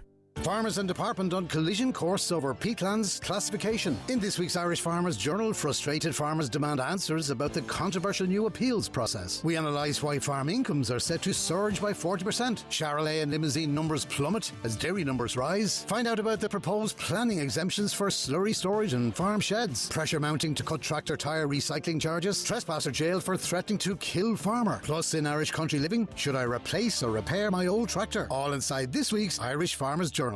A seesaw, a staring contest, a high five? Some things are hard to do on your own. In business, becoming more sustainable can be one of them. That's why Bank of Ireland has introduced the Sustainable Business Coach. This free digital platform gives you guidance, support, and a practical plan to help you take your next sustainability steps. To get started today, search Bank of Ireland Sustainable Business Coach. Bank of Ireland is regulated by the Central Bank of Ireland. It's the 9 till Noon Show with Barry Brown Cars. Driving value with Suzuki's incredible 10-year warranty and 0% finance. Visit Barry Brown Cars in Milford or Donegal Town today. Your journey to 10 years of worry-free motoring starts here. Now, an interesting event taking place at the Clonmany Festival this Wednesday, the 6th of August. It is Live Well, Be Well. And it's a Wellbeing and Self-Care Day. Christina McElhenney is Wellbeing Specialist at Live Well, Be Well and joins us on the programme now. Lovely to see you, Christina. How are you today? I'm good, Greg. I just want to do a wee slight correction at the very beginning. Oh, great. What a start. Go on. No, it's probably the way that the information is picked up. I understand that perfectly. It is a Clonmany Festival Wellbeing and Self-Care Day. And I'm part of a team of 7 that's actually organising the day. Yvonne, Elma, Mary, Geraldine, Noreen and Rosina. I'm one of the sponsors of the day as well. So the way that I would sponsor it is to give to charity on that day. So our charity is the Lough Swilly Lifeboats. It is a free event. It's a fabulous event. We're covering a lot of different areas of well-being, and I'll tell you a wee bit about that. Basically, we have a day that is arranged in a number of rooms in Clonmany Community Centre, which is a fabulous centre, and it really lends itself to this type of an event. So I'll tell you what we're actually covering. We've got incredible speakers. We have speakers that are going to talk about positive self-talk. That's Nicole Gordon. We're going to talk about gut health by Catherine Kelly. Triona Stafford is going to talk about Is What You're Wearing Making You Unwell? We have Dr. Kathy Murray coming from our local Inishowen Medical, and she's going to talk about modern medical approaches to menopause. We've Marie Doherty talking about breath work. We have myself talking about transforming struggle into strength. We have a fabulous healthy cooking demonstration by Gary McPeak. We have an incredible amount of different types of stalls from holistic and wellbeing practitioners. And I'll go on to name them in a wee minute if you want them kind of named in that. We've also got support services there. We've got Insight in Ashown, we've got Lifeline Insight in Ashown, mental health and emotional wellbeing. We've got Jigsaw, who are youth mental health. We've got Sinead O'Toole being there around neurodivergence, and we have a beautiful event to round it all off. And that would be, we have wellbeing singers coming, and we want everybody in the hall, including all of our stalls and all of our practitioners, to actually join in that particular wee bit of singing, so we can all go out the door in good form. Yeah, and as you say, it is a free event, but people are welcome to make a donation on the day to the RNLI lifeboats. One of the big speakers you've secured, a speaker very much in demand, is Oisín McConville, brand ambassador for Gambling Awareness Trust. And he's with us as well, and we really appreciate your time, Oisín, and we appreciate the work that you're doing as well. It's a very relatable voice, yours, obviously, because you're an idol to so many. You've done it all, but you're so frank too, and you deliver the info in your way, and it resonates. Thanks, Greg. I suppose the first thing is you'd be glad to know I'm not doing any singing. So, well, no, I would say our other guest on the line might have an alternative view, Oisín, but it's up to you. Go ahead. Well, I'm open to it, but no, look at it. I suppose these events are very, very important. Community-based events, especially because I think we have a societal problem with addiction in general. In particular, gambling is something that I'd be very passionate about, and people getting into recovery. So I think events like this are very, very important. And I think the other important thing is the setting, the time of year.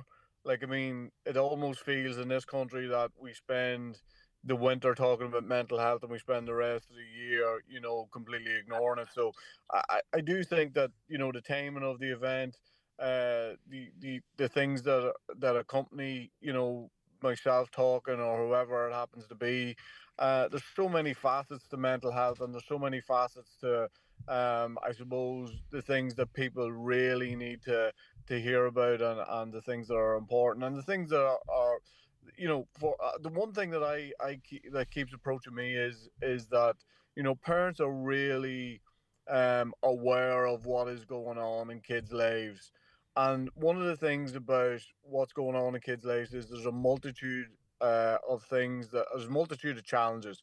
The challenges that kids have now are completely different to the ones that we have, and I think it's important to highlight those things.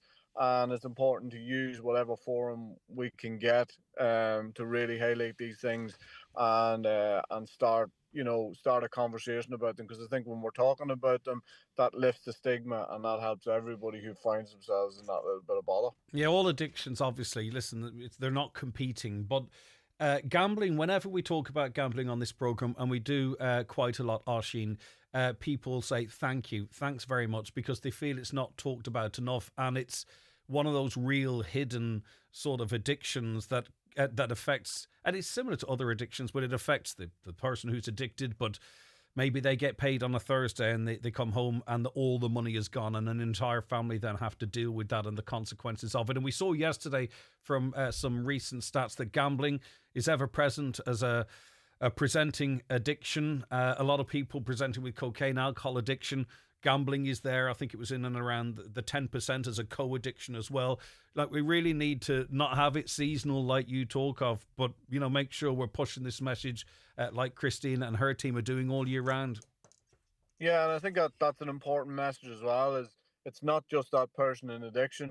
Like we're doing with gamblingcare.ie, we're doing a program at the minute, and it's around affected others.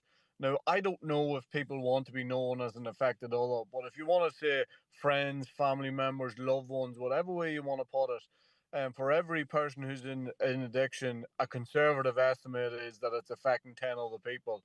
So if we have, the ESRI said that we have 130,000 problem gamblers in this country. So if you extend that out to the people that's affecting, you're close to 1.5 million. And I think the big thing about the big thing about that for me is that it is in every society. It's up and down the country. When I gambled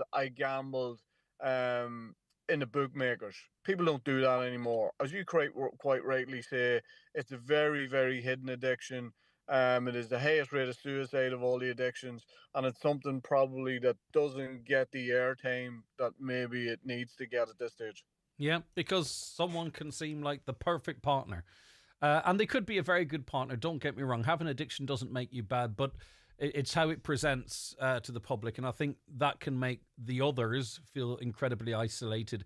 And it's a big battle, Oisín, isn't it? Because, we're fighting a sort of a system is trying to get gamblers gambling very, very young. We sort of have a soft touch approach to it. I could extend it to alcohol. Maybe it's the same in that regard. Cocaine, we know it's available absolutely everywhere. And we're not pushing back on this attitude that it's not that bad. It's not the worst of drugs. The work that you're doing and Christina and others are doing, it's an uphill struggle, one that you can never give up on, Oisín, but you're fighting a whole system that seems designed to counter what you're doing. Yeah, it definitely does feel like that sometimes, and it feels as if you're fighting a battle that you're never going to win. But I think the big thing that I've taken away for the last number of years is it's something that you need to chip away at. It's not something that's going to be sorted in the morning. It's not something that us coming on a radio station talking about it. But it does chip away at this notion that people cannot get into recovery. It's very difficult for people to get into recovery now, especially for the recent core who are gambling online, who would think it alien to walk into a bookmaker's. It's very difficult for people to get into long-term recovery as a result of that. But what do we do? Do we hold our hands up and give up on it? I don't think so. I think legislation and regulation in this country is obviously improving. We have a new regulator. All of those things are going to help, and I think it's important that the message stays out there that if you have a problem, put your hand up, ask, and that is the start of the process. It's not easy from that point, but it's certainly the start of the process. And what you're doing even now, look, there's always someone at that point whereby they recognise themselves in this conversation, that they realise that there can be someone who seems to have the world at their feet that can go down the same rabbit hole that they're in. Or maybe it's a partner that recognises this behaviour and says to them, please get on to gamblecare.ie. Call 1-800-936-725. And that's why these kinds of conversations, Oisín, will always be worthwhile, because I think every time we have them, we're not fixing all of the problems, but we're maybe turning that one person's life around who gets inspiration in what you're saying and realizes that it's not a weakness, it's addiction, like an addiction to food or alcohol, but there is help there. It can be tough to get into some programs, but you can turn your life around just like that today if you wish. 1-800-936-725. Yeah, definitely, Greg. And I think the other thing is that there's a notion out there that the services aren't there for people who end up in addiction, in particular with gambling. But I'd like to destroy that notion, because there is plenty of help out there, and it's just a matter of tapping into it. And once you've tapped into it, then your life is never the same again. Oisín, thanks so much for pulling in and having a chat. Thanks, I really Greg. appreciate it. We look forward to getting you to Clonmany. Take care of yourself. Christina McElhenney, that's just a testament to the quality of guests you've lined up. And it's, it's all kind of intertwined, isn't it? Because we often talk about, sometimes you can work on yourself even when you're not in the depths, right? So could that be the positive self-talk? Could that be your gut health or physical, mental health intertwined? And you've been doing this for a long time. You know what works, Christina. Yeah, Greg, we're really delighted to have this opportunity, to speak to all the listeners out there and to say, look, we are all a work in progress. We all have the things that we manage well, and we all have the things that we don't manage well. And I'm working in this field 17 years now at this stage, and the good news is that the government has taken the problem gambling very, very seriously, and they're actually supporting the implementation of gambling interventionists, and the Northwest region will have one specifically tied to Northwest Regional Drug and Alcohol Task Force. So there are many different types of addictions, and like Oisín just said, it may be others have noticed, that you're in difficulty, and a lot of the time you have to come to a point of acceptance that you're actually in difficulty as well before you can take that first step. And there is help out there. And can I just say something really, really important?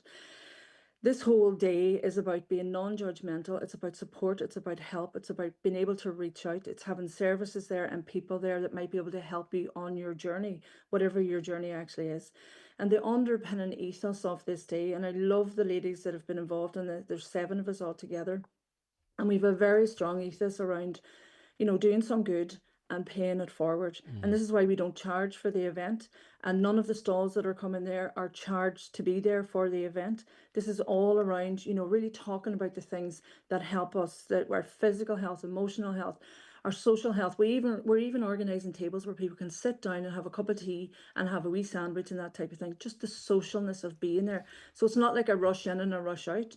We've lovely physical activities as well that are happening. You're going to get a chance to try out bounce. You're going to get a chance to try out Tai Chi. You're going to get a chance to try out, a number of different physical. So we're looking at everything, the spiritual, the intellectual, the occupational, the financial and the environmental. And we know that Clonmany is an absolutely unbelievable, healthy environment to be in, with the beaches and the walks and, everything good and positive that way. So look, we're all about, not trying to gain anything here at all, but just trying to support our own community and all our visitors to our community, and to talk about those things, like gambling. And because, we really had a strong ethos this year, we want to do something around addiction. We want to do something for men, and we want to do something for families that might actually, be struggling, because it is a process addiction, and any of those addictions, and like Oisín was saying there, can be very, very hidden until it becomes an obstacle that you cannot get around anymore, So all of the people that we're bringing, it really is around trying to support our local community, trying to support our visitors, and to have a well-being day. And we hope these kind of things happen all around the country. Because just in relation to that, Christina, as well too, there's a large cohort of people, maybe you're in this cohort, maybe I am, where we're stressed all the time, or we're not as happy as we could be, or whatever it might be, but you cope, you batter on. And don't realise that there is another way, for an example. And because this is such a wide-ranging day, but in the same space where you can hit on, someone maybe struggling with addiction, or someone that just needs a bit more pep in the step, that's why it's open to everyone, because it's not going to trigger anything, but you could get people that go, you know what?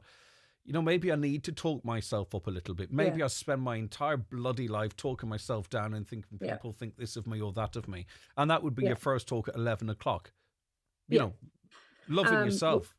Yeah, and the thing about that, if you can see the titles of all of those different talks, they're all hitting on very different things. Positive self-talk, is what you're wearing making you unhealthy? Gut health, modern approaches to menopause, breath work, transforming struggle into strength, and of course, Oisín's talk as well. And I want to say, most importantly, if this does, if coming to this day kind of makes you realise that, do you know what, when I'm listening to all of this and when I'm seeing all of this in this hall today, I realise that I do need a little bit of support somewhere. Talk to any of the practitioners, talk to myself, and we will point you in the right direction. We're going to have referral information there. We have services there that you can actually, make an appointment later with. And we've all of the holistic practitioners there that you might be able to make. Someone might just need a little bit of reflexology, just to kind of calm their stress, that type of thing. Someone might want to learn more about mindfulness meditation.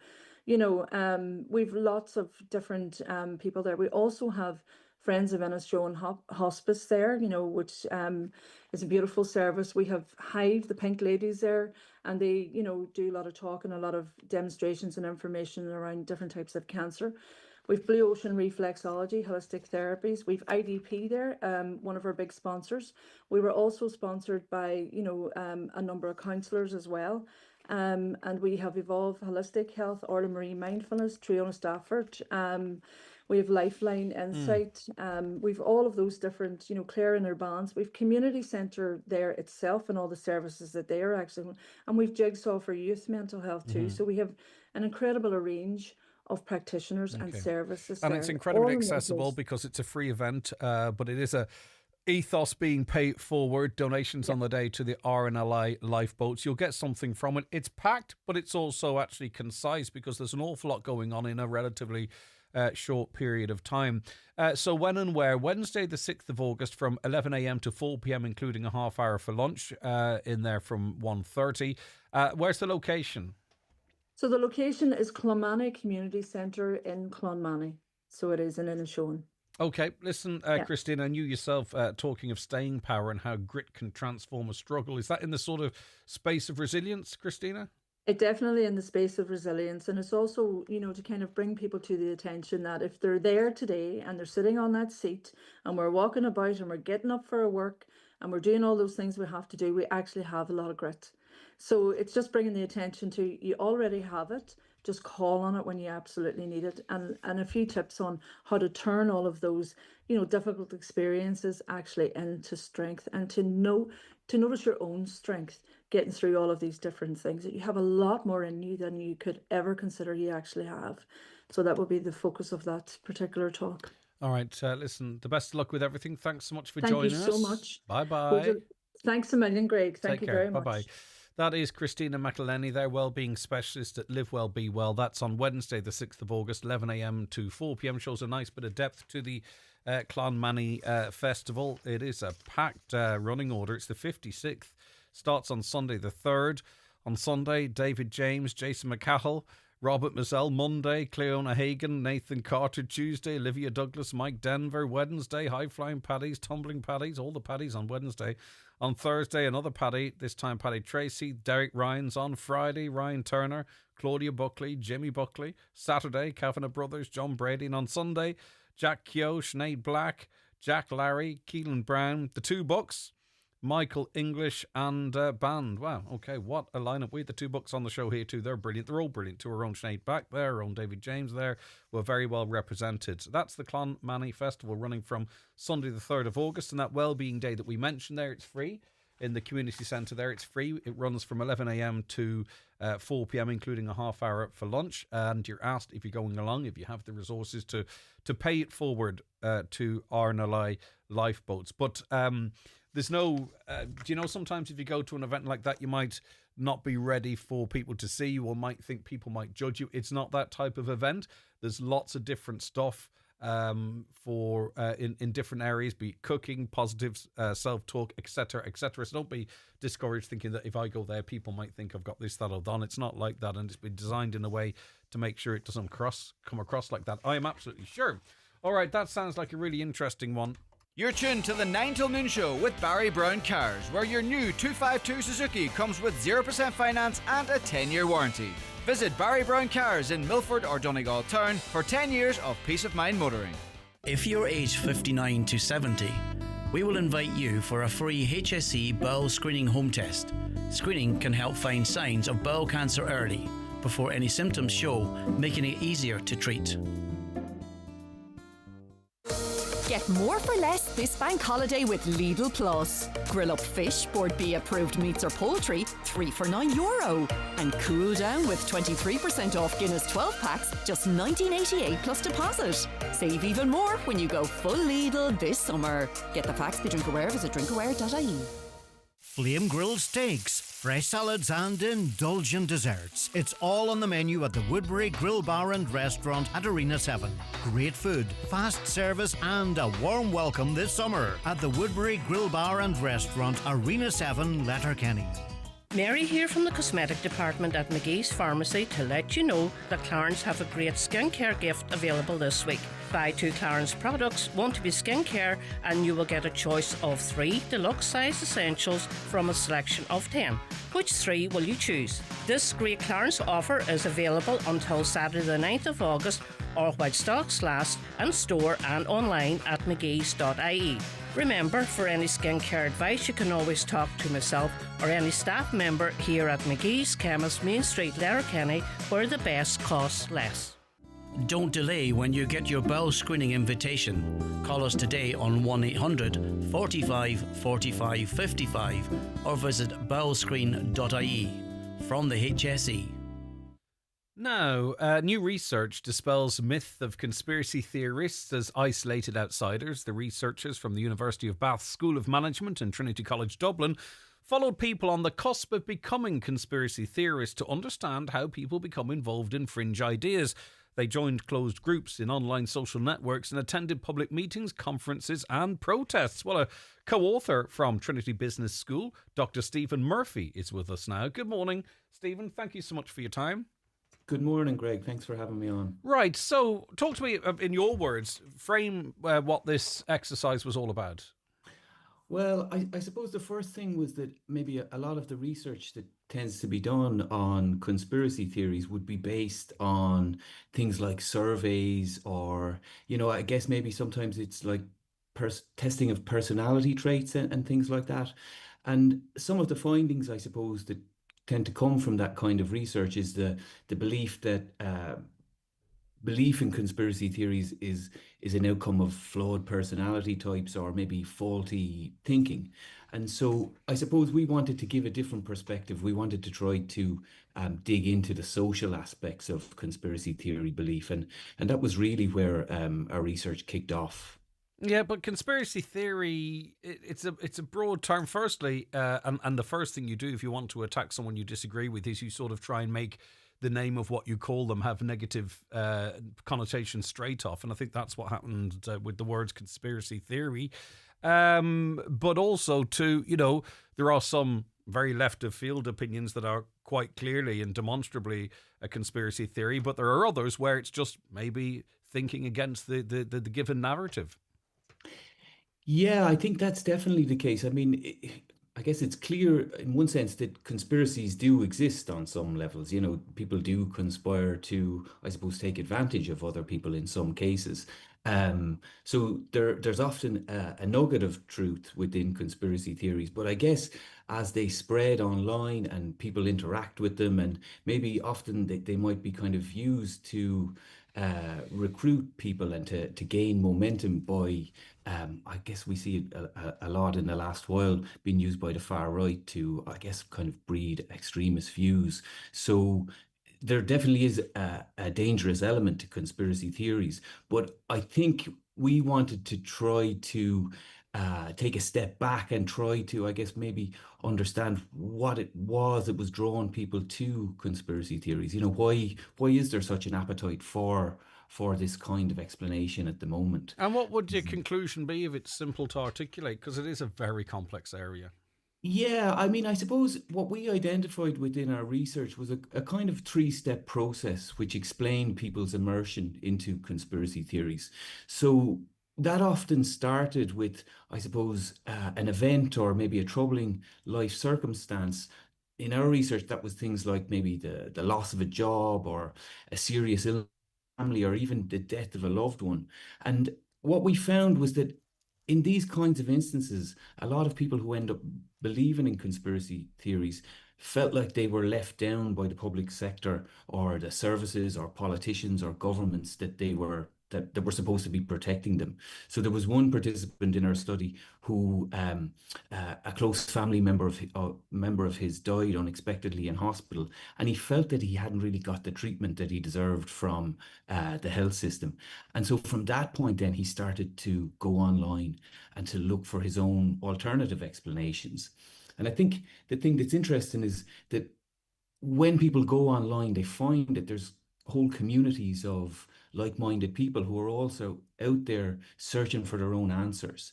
And that's where this, I suppose, maybe the second part of our process kicks off. This is where the transformation really starts to take place, where people, in a sense, like move from, people who are just casually looking for answers to actually become people who identify, or maybe not identify, but they become conspiracy theorists. And that happens when they start to maybe move from online into offline scenarios like conferences and public meetings. And they go to these meetings and they find that there's a real buzz, it's really welcoming, and there's a kind of an energy and sense of social connection that comes from trying to find the truth together. So that's really, I guess, the part where, the kind of connection to conspiracy theories deepens. And the last part, I guess, which maybe goes back to what you mentioned earlier about where it starts to become dangerous, is the final step where people start to become mobilized. And in our research, where we found that happening was where people spent lots of time online and often in person, solving problems together and doing their own research and sharing those findings. But inevitably, even if you find the answer, the point is going to come where you have to go and do something about it. And that's where it leads to people joining protests and demonstrations. And that's where I guess it can really have a maybe more material and damaging impact on people. Yeah, but there are those listening that would say, you know, what is a conspiracy theory 2 years ago is now generally accepted to be the truth, and that's where I think the complexity comes into it. What I think is interesting is that you will see there's almost a daisy chain. You can almost do a line of what could be called conspiracy theories over the last, I don't know how long, 10 or 15 years, and then when one pitters out or is disproven, they move to the next. So it seems you move with that community, or it's very hard to give up on that. So if you are sort of satisfied that, you know, 5G is just accepted now and there's not much you can do about it, you might move on to, you know, chemtrails or something. No, I know I'm going to upset people who have firm beliefs in this area, but it's just the only way I can think of phrasing the question. Yeah, I think the thing is, what we saw was that belief in conspiracy theories, it's maybe best understood as like an activity that people are engaged in. So we talk about in our research about conspiracy theorizing, and really that's something that's kind of continuous and ongoing. When you're engaged in this world and immersed in the kind of conversations that are happening, there's always like new events that are unfolding. There's always the standard like mainstream narrative. And there's always space for an alternative perspective that exists on the fringes. And that's why, you know, as events unfold, there's always some new event or talking point that conspiracy theorists can then go and start doing their own research in. And that's kind of like where conspiracy theories, I suppose, they continue to build on each other. Do you not think, though, the leaders of that movement or those that maybe profit from it or get the attention they seek from it have pivoted somewhat away from the big ones, do you know what I mean, be it flat earth or whatever it might be, and are sort of moving into sort of more the political space, whereby that's where you can get more traction, and whether something is or is not a conspiracy theory, the lines are even more blurred. I just think, I'm not sure there are tons of Telegram groups or Facebook groups now arguing whether or not we've a flat earth, but they might have be into whether there's a global plan to replace, you know, a particular race of people or what have you. Yeah, for sure. So when we would have started the research in 2017, it was before the pandemic, and conspiracy theories were very much on the fringe at that point. And when we'd go to conferences, it was usually the themes would be around the kinds of issues that you mentioned there, like, you know, flat earth, or maybe it'd be about new age spirituality or some kind of, I suppose, maybe a bit more off the wall conspiracy. But since the pandemic, conspiracies have moved from that kind of weird and wacky much more into the political spectrum.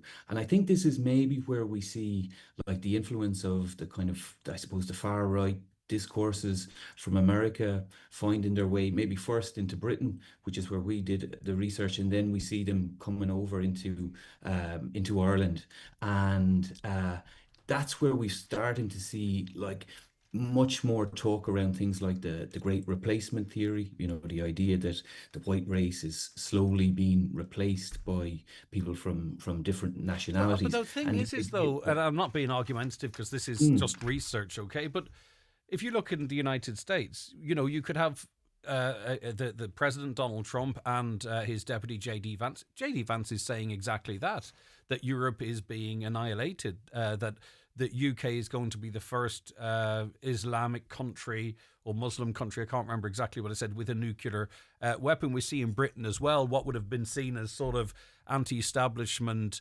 what a woman is, two genders, biological sex, etc. And now government policy or legal in law.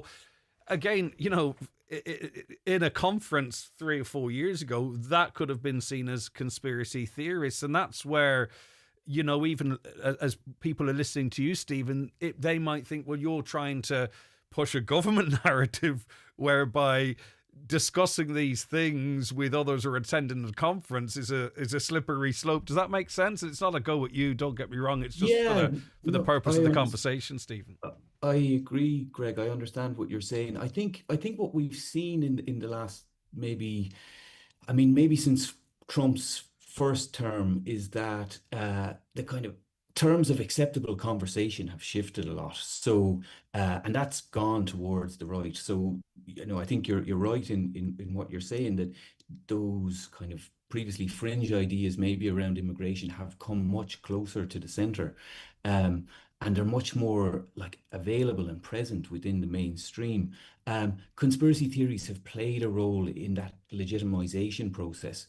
More and more people have come across these kinds of ideas from conspiracy theories. I mean, Trump, he's well able to use a conspiracy and throw conspiracies around to suit himself. So I that has to have made a huge difference when we think about the kind of attention that he gets. But I think for us, it is about trying to understand this social dynamic, and that's what our research offers. That's different. It's trying to dispel this idea that people who believe in conspiracy theories are just keyboard warriors, or that they're all angry and delusional. And what we want to do, and I suppose maybe how we want to contribute to this conversation, is to say these people are not all isolated, they're not all delusional, they haven't turned their back on society. When they're joining these communities, they're actually finding spaces where their opinions are accepted. But maybe they're a subset of the population who just have a different way of thinking. They believe different things. I mean, we don't have violence in the streets. These people aren't violent people. They might gather up and you'll get some elements that will exploit that. But these are they're not sad cases, are they? These are just people who think different and on many occasions can be proven right. And then sometimes opinion catches up with their opinion. Do we really need to be studying them and sort of, identifying how they got to their points of view finally, Stephen? I think it is important that we understand the social dynamics of what's happening here, because it allows us to ask critical questions about I suppose political, social, economic decisions that are made by authorities, and how that leaves people like the ones we're talking about feel like they're excluded and on the margins. And that's where we can start to understand how conspiracy theories are flourishing. Lovely stuff. Thank you very much indeed. I appreciate your time. That's Dr. Stephen Murphy, co-author from Trinity Business School. I wouldn't personally, not that it matters. And Stephen's, I'm sure, perfectly respectful of my view. I don't necessarily believe people that think alternatively are conspiracy theorists or in any danger or are going to gather up in numbers and be very disruptive. I think it probably suits people with their own narratives to paste them in that regard. I'm not saying that's what Dr. Murphy's doing by any stretch of the imagination, but the research is out there. Go and have a read of it. Maybe you agree, maybe you disagree, but maybe others are going, what's he on about? And that's the whole purpose of interviewing people and having conversations, because we kind of sort of get to that point where we can have a chat. I wanted to mention that McDade's Bathroom and Plumbing and Tiles are inviting you to a coffee morning on today. Actually, it's running today, isn't it? Today's Thursday, and it's running until it's from 10 a.m. I don't know when it concludes, but it's ongoing at the moment. So if you can get along, go to McDade's Bathroom, Plumbing and Tiles. It's a coffee morning to raise donations for the Alzheimer's. It's a public event by McDade's Bathroom, Plumbing and Tiles. So get in there if you are in that area. I presume it'll run until lunchtime anyway. Greg, it'd be more beneficial to Inishowen if you'd put that 12.5 million into the swimming pool in Buncrana as promised before. I believe that money for the swimming pool is ring fenced and is there, so I'm not sure that money being transferred to that project would expedite that or speed that up.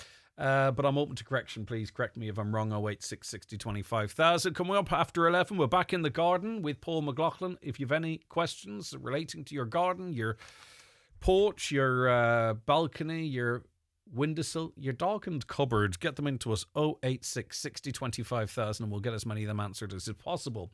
Paddy and Mary Devlin, they're in Alta Hall in Clonmany. It's their golden anniversary today. Their golden wedding anniversary today. Best wishes to you from Hugh, Brendan, also from grandchildren Alana, Kira and Erin. So Paddy and Mary Devlin, hope you have a very special day on what is a remarkably special occasion. Sick of surprise car bills? You're tuned to the 9 till noon show with Barry Brown Cars, Milford and Donegal Town, your main Suzuki dealer in Donegal. Grab your 252 Suzuki now with 0% finance and a rock-solid 10-year warranty. At Bank of Ireland, we believe experience deserves respect. That's why we've created a unique advisory service just for our senior customers. Our dedicated senior advisory service provides personal, one-on-one guidance to help you stay in control of your savings. Available in person in any one of our 169 branches, online or over the phone, we're here to explain your options, not to decide for you. Whether you want flexibility, security, or both, you decide where and how to save. We simply provide the support and expertise to help you do it with confidence. You've worked hard your whole life. Now let us work with you to provide the care and clarity that ensures your money does what you want it to. Bank of Ireland's Senior Advisory Service, because financial freedom should grow with you. Bank of Ireland, trading as Bank of Ireland Insurance and Investments, is regulated by the Central Bank of Ireland. Jack wasn't quite ready for the bracing chill of the Atlantic, but he is ready for this year's staycation with the gang. From barbecue bits for every taste, from carnivores to vegans, to picnic goodies and the sunscreen he's really hoping they'll need. Summer is served at Dunn Stores, with online delivery, click and collect, and same-day delivery with Buy Me. Dunn Stores, always better value. Terms and conditions apply.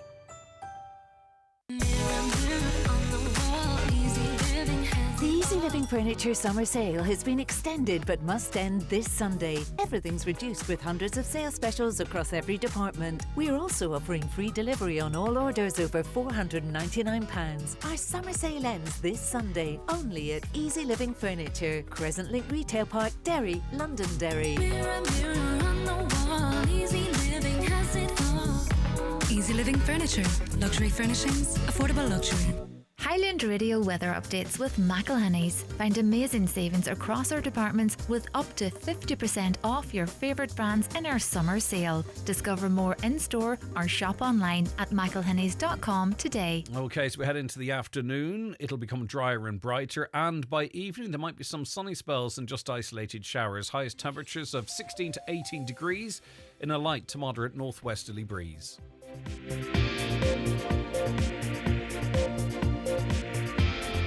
With all the stories that matter across the Northwest, it's Greg Hughes on the 9 to Noon Show on Highland Radio. Okay, let's get that 11 o'clock news update now by saying good morning to Donna Marie Doherty.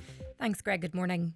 The Gaelic of Donegal County Council is confident that the visitor experience planned for Fort Dunree will come to fruition. Yesterday it was confirmed that An Commission Pleanála refused planning permission for the €12.5 million project.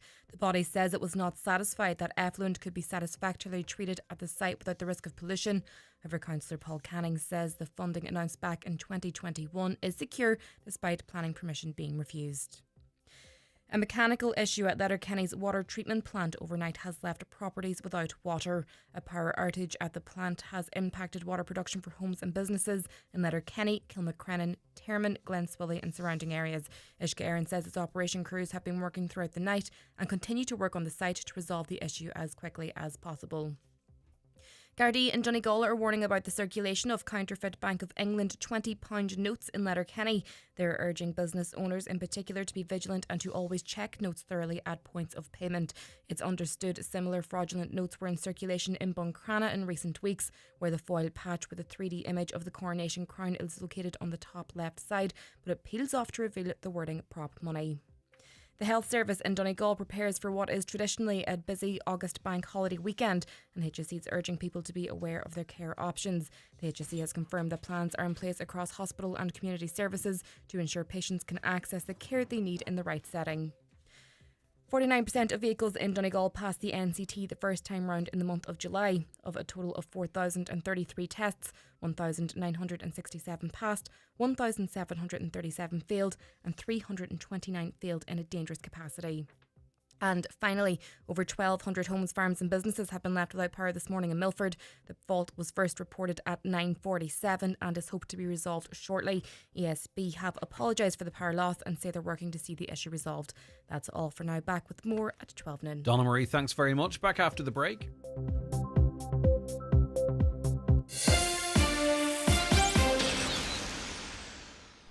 Highland Bakery brings the magic to your morning tea break. Golden scones, still warm, soft in the middle and impossible to resist. Look for the packet with the rabbit on it. Fresh from the oven to your local shop. 25 years of Highland Bakery.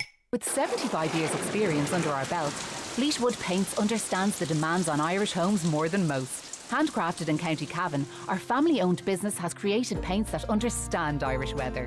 Fleetwood Weatherclad paint offers triple lock protection and 18-year durability that defends against UV, algae and Ireland's toughest weather conditions, keeping Irish homes beautiful while supporting local jobs.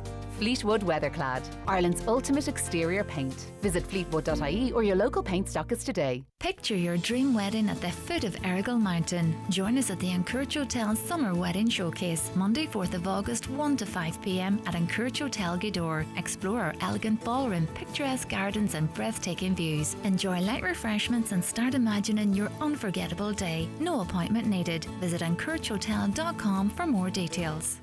My Future Fund, the new auto-enrollment retirement savings scheme, is coming. You pay in, your employer pays in, and the state tops it up. It all adds up to a great way to save for your future and something to look forward to. For more information, visit gov.ie/auto-enrollment. Brought to you by the Government of Ireland.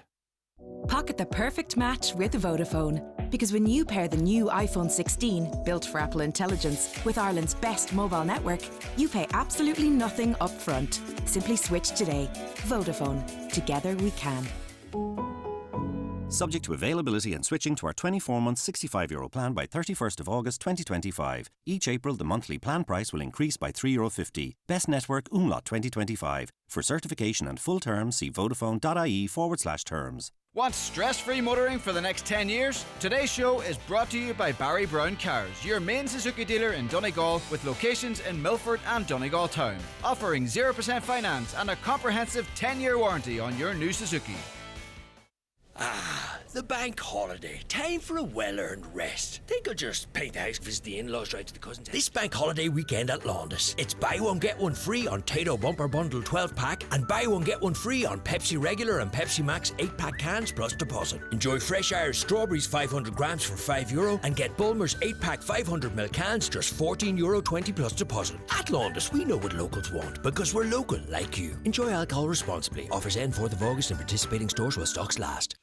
All right, looking forward to going to Dunloe tomorrow morning. We're broadcasting the show live from Kavanagh's Super Value as part of the Mary from Dunloe International Festival. So if you're in and around the area, please feel free to drop in and say hello. We've got lots of great guests and to sample the atmosphere and see what's going on as well. It's a big day tomorrow, so we're looking forward to being down there. Though David James did everything on Wednesday, so we're going to have to really think out of the box for new content, aren't we? Speaking of content, I've got a jar full of content, blackcurrant and red mix, and it's a gift brought in from Paul McLaughlin from Ballochderg Garden Centre. Is this a family affair? Is this the product you and your daughter's work on it. Yes, I know the whole family, even the son was involved this year. Okay. And to be honest, that's why it's a black currant, red currant mix. Because he says, right, this needs more red currants or what? No, pretty much they just went out with one bowl. They just threw everything into it rather than separate them out, if you know what I mean. All right, so where would you pick the black and red currants for this? Just from the garden there. Yeah. There would be probably 8 or 9 bushes there. Mm-hmm. If I open that, does it spoil it? Can I open it and smell it and it doesn't spoil it? No. Okay, Would you be around for 6 months or so? It smells delicious. That's the traditional way people had of preserving their fruit. Yeah. It's the high sugar content sort of makes it. So how do you do that, right? So you go out and get your bowl, bring it into the kitchen. Yeah. It goes into a bigger bowl, does it? Or into pretty much into the big saucepan. Okay. That I had to borrow from my mother. Mhm. So I did, but she had a big jam making saucepan. But just basically in there, a wee touch of water. Boil it up, let it cool again. That's class as jelly more than jam, in the sense I strained a lot of the kids don't particularly like all the bits. Okay, so the pips and things. Exactly. Yeah. So you just over the course of just sieve the juice. Yeah. And basically then you weigh the juice, weigh the sugar, mix it to a wee squish of lemon juice. Yeah. And boil up for a while.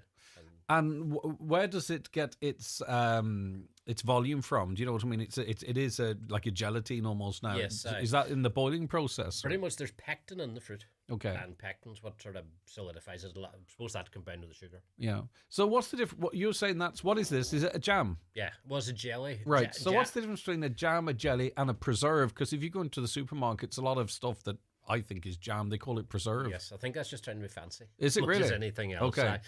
Like I say, traditionally that was the way of preserving fruit. People had a bounty at this time of year. Yeah, of course. That they wanted for the winter, Mhm. but it obviously wouldn't keep the berries because they had no refrigeration or anything or freezing.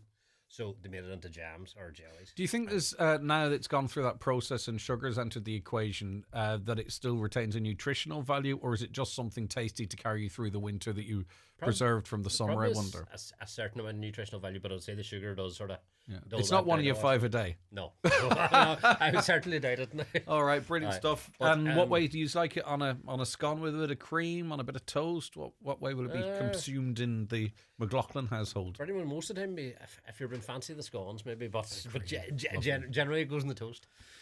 Yeah, that treat is unfortunately few and far between. Right, so the 1st of August is an important day on the calendar, historically anyway, maybe contemporarily. Lunasa. Yes. We all know about Lunasa between, it's been plays from Glenties and all that kind of stuff. Exactly. So talk to me about Lunasa. Funny, Lunasa it's one of the 4 main Celtic festivals. So it'd be sort of celebrating the coming of the harvest as much as anything else. So very important for Donegal in terms of it's named after the god Lu, who actually was born in Tory Island and back in history or whatever. Wow, He was a grandson of Balor of the Evil Eye, who famously lived in Tory. So he was. So once through the whole Celtic world, like even into France, there would Lu would have been the god of the sun, and sort of now coming into harvest time, they placated him with gifts and stuff tomorrow traditionally, with to guarantee a good harvest. So if there was a good day, August 1st, it would be a good sign of your harvest season. Exactly, aye. And what I got, a bad day tomorrow is generally a bad sign. It's stormy weather on Lunasa generally would be seen as a bad omen for the harvest to come. So obviously, traditional timelines have shifted, I presume. Correct me if I'm wrong. This sounds like a really silly question, but with fertilizing and all that kind of stuff, has that altered what is harvesting season, or would it actually still be traditionally harvesting season coming up? Traditionally around that, you would be chatting sort of further south. They'd be nearly harvesting now, if you know what I mean. And what kind of stuff? Sort of barley, oats, that sort of stuff. They'd be harvesting now. Whereas up here would tend to be a wee bit later. You'd be nearly into the first days of September a lot of the time before it's ready. Yeah. So it would be. There's kind of a sense the summer's over when you talk to people. Do you know what I mean? Because we had this consistent kind of icky weather. Yes. And of course, some unseasonable windy weather being forecast for the start of next week.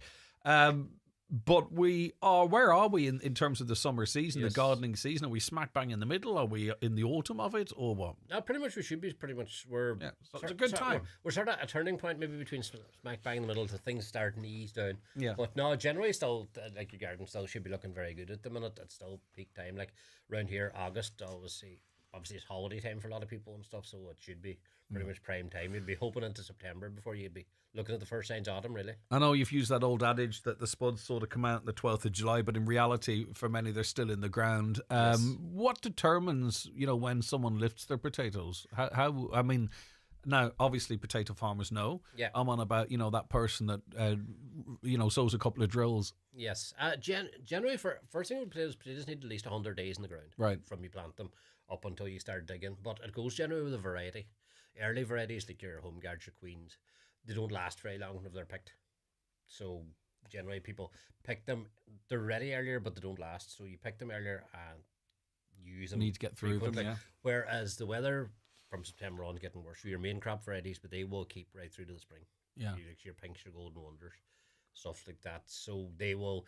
So that's generally the early ones are used sort of more frequently. But do they spoil in the ground if you leave them too long, or is it not a bad place to put them until such time as you? Generally, most potatoes be happy enough, even some of them into the spring. Yeah. The danger you're getting into at that stage is regrowth.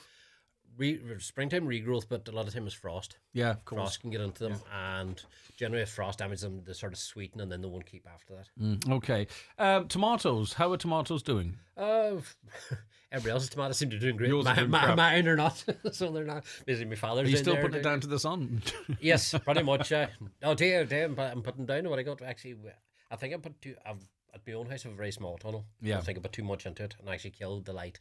I get you. Yeah, you're almost. Yeah, I know what you're saying. Yeah. So, but no, tomatoes generally they should be ripening up from now on. Yeah. So they should be, and it's very sort of important at this stage that you almost, if you have a lot of foliage on them, start removing some of the lower foliage to allow the sun to get at the tomatoes themselves, actually ripen them for the actual ripening process. Yes. Fresh tomato.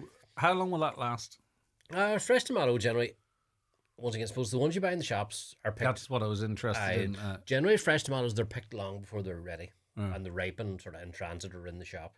Whereas if you pick one at home, the reason a lot of people actually grow their own tomatoes is to actually pick them at home so you can pick a ripe tomato. Yeah, for your lunch and pretty much pick it off, wash it, chop it. Exactly. Yeah. So you're not expecting them to last as long as the ones from the shop because it's very hard to get a ripe tomato in the shop that you're going to use today. 100%. Yeah, and even if you buy a packet, they seem to be at various stages of ripeness, which makes it even more complicated. But the likes of carrots and onions, even yours are doing well. Yours are doing well at the moment. Is now prime time for onions and carrots? Pretty much now, coming in August, September would be sort of prime time if you're going to harvest your onions to preserve them for the winter. They'll actually get the full size and they'll dry out at that stage. Whereas at this time of year, I'd be harvesting like say one for today, if you know what I mean, because they probably wouldn't keep because they're not at full size yet. Yeah, I get but you're still using them as you go along. And would they be more bitter, sweet, more pungent, less pungent? Or? Definitely more pungent. And are the onions you're growing white onions? Yes, generally. I don't understand really the point of red onions, to be honest with you. I always find it a great disappointment. But maybe it's our palate. We don't like anything too, aggressive. No, apparently the way white onions are for cooking, red onions are for salads. And that you're not supposed to cook a red onion as really okay. Yeah. So I don't know now, but if you go into a deli, it's all red onions for your sandwiches and stuff, isn't it? Not all, sorry, but prominently. Now, also too, there's a bit of planning for the winter coming up. There's other crops that you plant now for the winter. Is that right? Yeah, pretty much. You get into sort of your cabbage planting season. Cabbage you can sort of do year round. Yeah. But now be a prime time for people starting to plant in new ones there, and wee bit early for the onions and garlic. Yeah, probably been to sort of start of September around that, but sort of be planning from now on. Something to look forward to. Right, your beds, your pots, your planting pots, etc. Freshen up time now, I suppose, as we are in the midst of summer. Pretty much continue your deadheading and stuff like that. A lot of the perennial plants will be starting to go to seed at this stage. So just get it tidy as you go. Even a wee tidy for like an hour around the garden actually can make a huge difference. And that deadheading, it seems that the plants really respond to that very quickly, don't they? It's almost like they're waiting on it. Exactly, and in this weather especially, because on a wet day like today, it'll actually put the old petals down onto the plant, which can do a lot more harm. So what do you do if it seems that the deadiness is sort of going beyond the head itself? Do you know what I mean? That the stalk or whatever you call it is looking a bit weathered. Yes. Generally, I would tend to cut back. Cut back. If it's not pretty, take it out. Exactly, pretty much. And at this stage of the year as well, like with the best bowl in the world, some of the plants are sort of going past their best.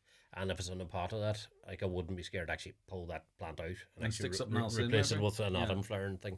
Like sort of this time of year, dahlias are looking especially but that's a good way to continue the colour or vibrancy into start mixing it up now. Roses, we'll get questions on roses, not discouraging listeners, but is there any general advice just at the moment? General advice, generally, if you for a good display of roses, you would have fed them. Maybe back sort of 1st April around that. If you have done that, it'd be a good idea to give them another wee granular feed now. Just helps preserve the season going on. And if you see black spots starting to become like weather like today is perfect for black spot. So if you see that, just take a treatment as you see fit. Okay. Lawns. Yes. Lawns are, you drive around, everyone's lawn looks like Wimbledon at the moment if they're lucky enough to have one. Yes, absolutely. Lawns for it's been a good enough year for lawns in the sense we haven't had a particularly long dry spell, which tends to dry them out, if you know what I mean. So, but at this time of year, weeds can sort of become apparent too. So it's not too late to scarify or anything.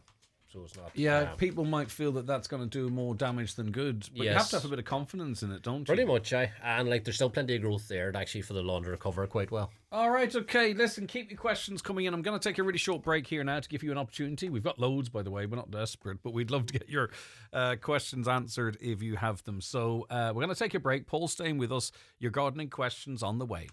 It's the 9 till noon show with Barry Brown Cars. Driving value with Suzuki's incredible 10-year warranty and 0% finance. Visit Barry Brown Cars in Milford or Donegal Town today. Your journey to 10 years of worry-free motoring starts here.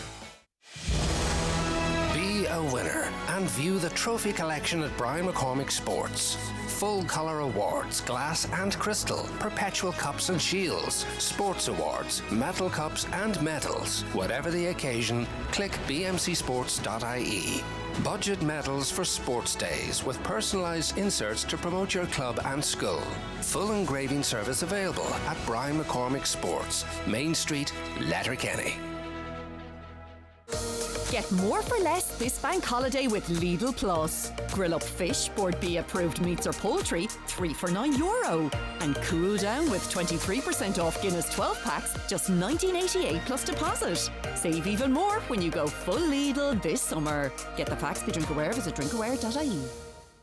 Your specialty is quality tiles, bathroom suites and wooden floors. Who is the best range of tiles in Donegal? Crawford Tiles. The best wood flooring? Crawford Tiles. The best bathroom suites? Crawford Tiles. 5-day bathroom refits? Crawford Tiles. And who's been tampering with my questions? That'd be me. Crawford Tiles, Castlefin. That'd be them. 07491 43942.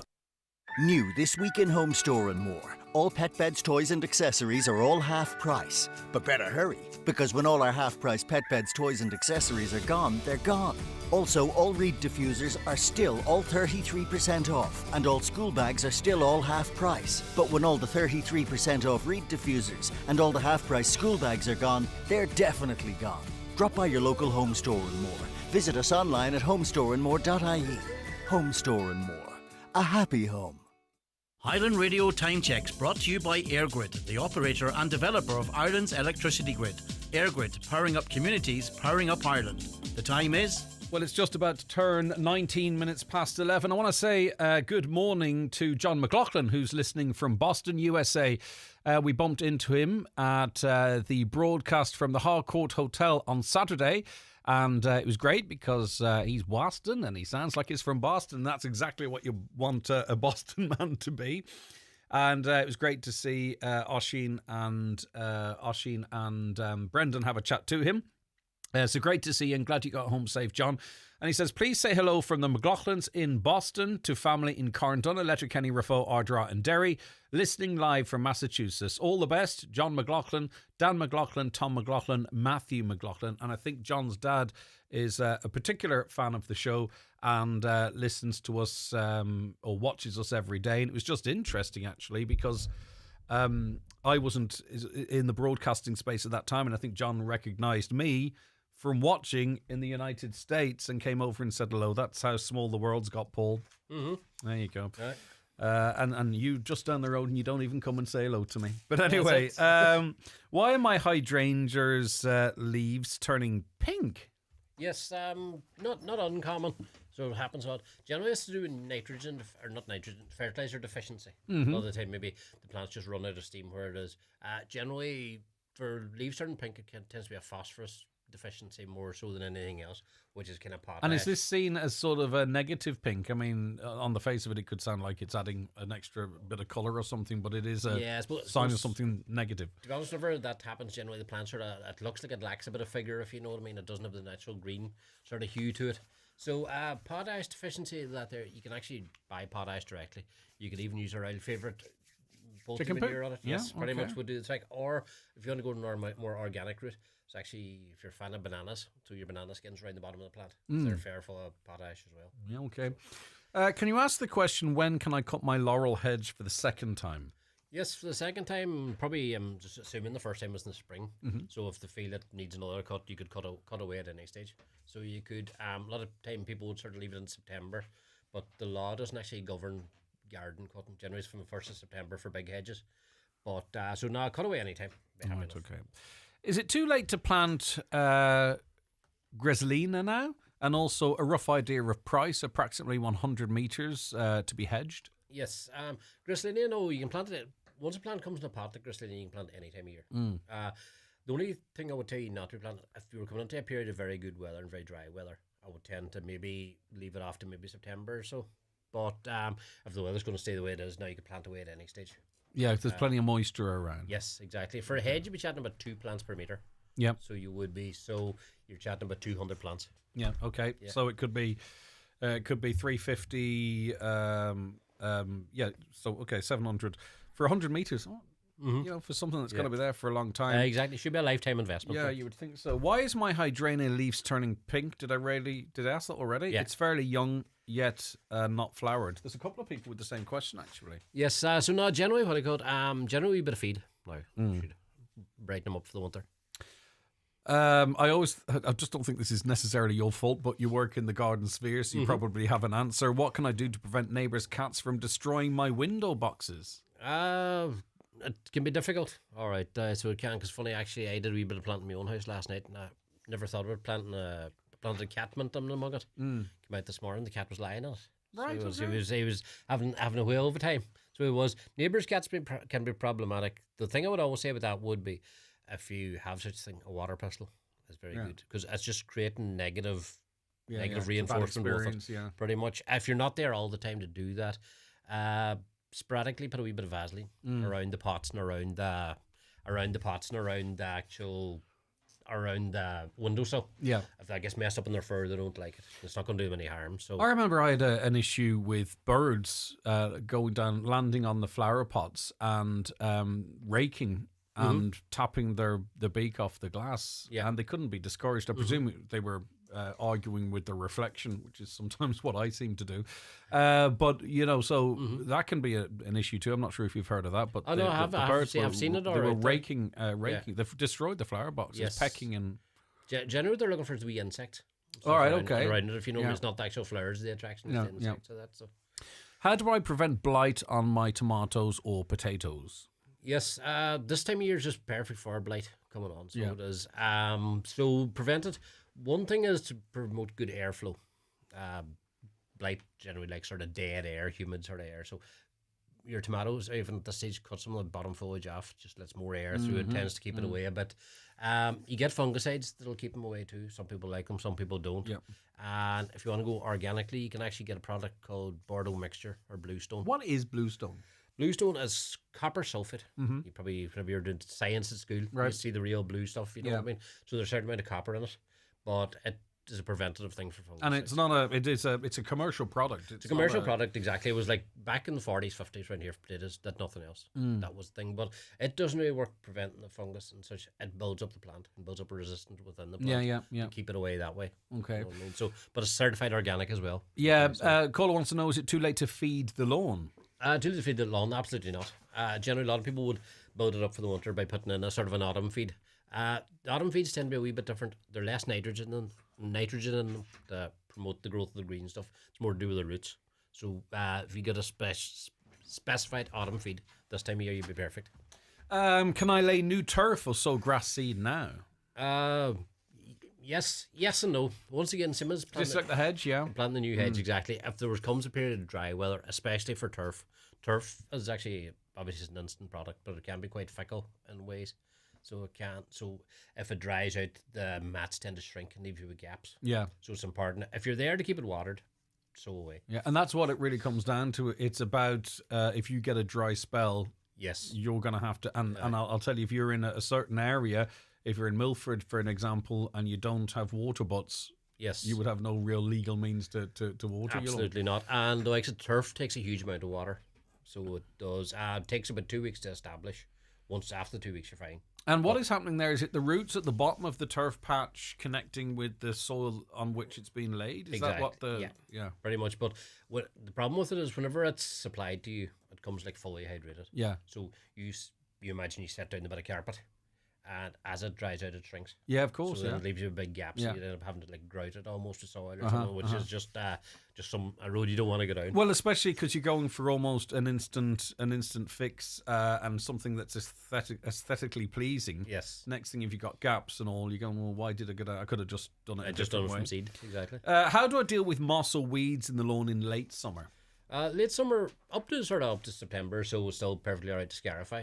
And like I say, the growth's still going on, so it's the growth's still going on. So we just remind us what scarifying is. Scarifying is basically a machine that actually rakes out. It goes between the blades of grass and it rakes out the weeds and the stuff that's more resistant, isn't it? Exactly, the grass will pass through. Some obviously will be sacrificed, but it will jag and grip mostly thick, mossy kind of stuff or weeds. And once again, same as tomatoes, same as the potatoes, increases airflow as well through it, if you know what I mean. So by pulling that out, then you're just generally improving the lawn, and you should have less build up of problems over the winter for next season. Okay, really? So if you're very serious about your lawn, it probably should be something you're doing towards the end of the season.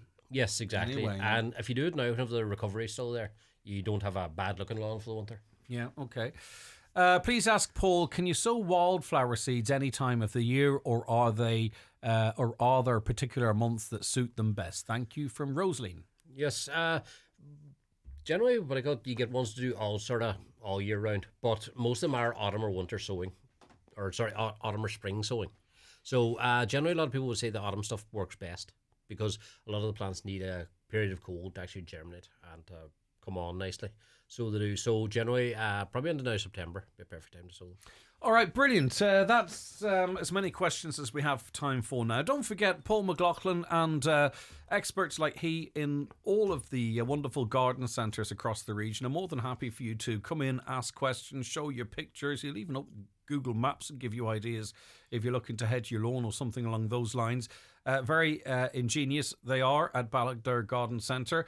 Paul McLaughlin, thanks very much. We'll see you in a couple of weeks. Yes, thanks you. for the jam, preserve, jelly. Yes, absolutely. All right, okay. Right, I appreciate it. Thank you very much indeed. And I think, yes, we got to most of the questions there. There was a few duplicates that sort of the answers overlapped. But thank you to each and every one of you. Paul back in a couple of weeks.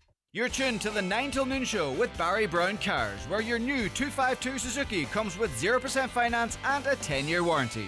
Visit Barry Brown Cars in Milford or Donegal Town for 10 years of peace of mind motoring. If you're aged 59 to 70, we will invite you for a free HSE bowel screening home test. Screening can help find signs of bowel cancer early, before any symptoms show, making it easier to treat.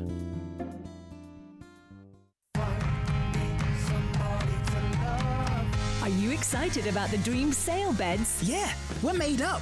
I bet you are. This week, get 20% off all bed frames and divans when bought with a mattress. But hurry, offer ends Tuesday. Wow! Dreams. Love your bed. Farmers and Department on collision course over peatlands classification. In this week's Irish Farmers Journal, frustrated farmers demand answers about the controversial new appeals process. We analyse why farm incomes are set to surge by 40%. Charolais and limousine numbers plummet as dairy numbers rise. Find out about the proposed planning exemptions for slurry storage and farm sheds. Pressure mounting to cut tractor tyre recycling charges. Trespasser jailed for threatening to kill farmer. Plus, in Irish Country Living, should I replace or repair my old tractor? All inside this week's Irish Farmers Journal.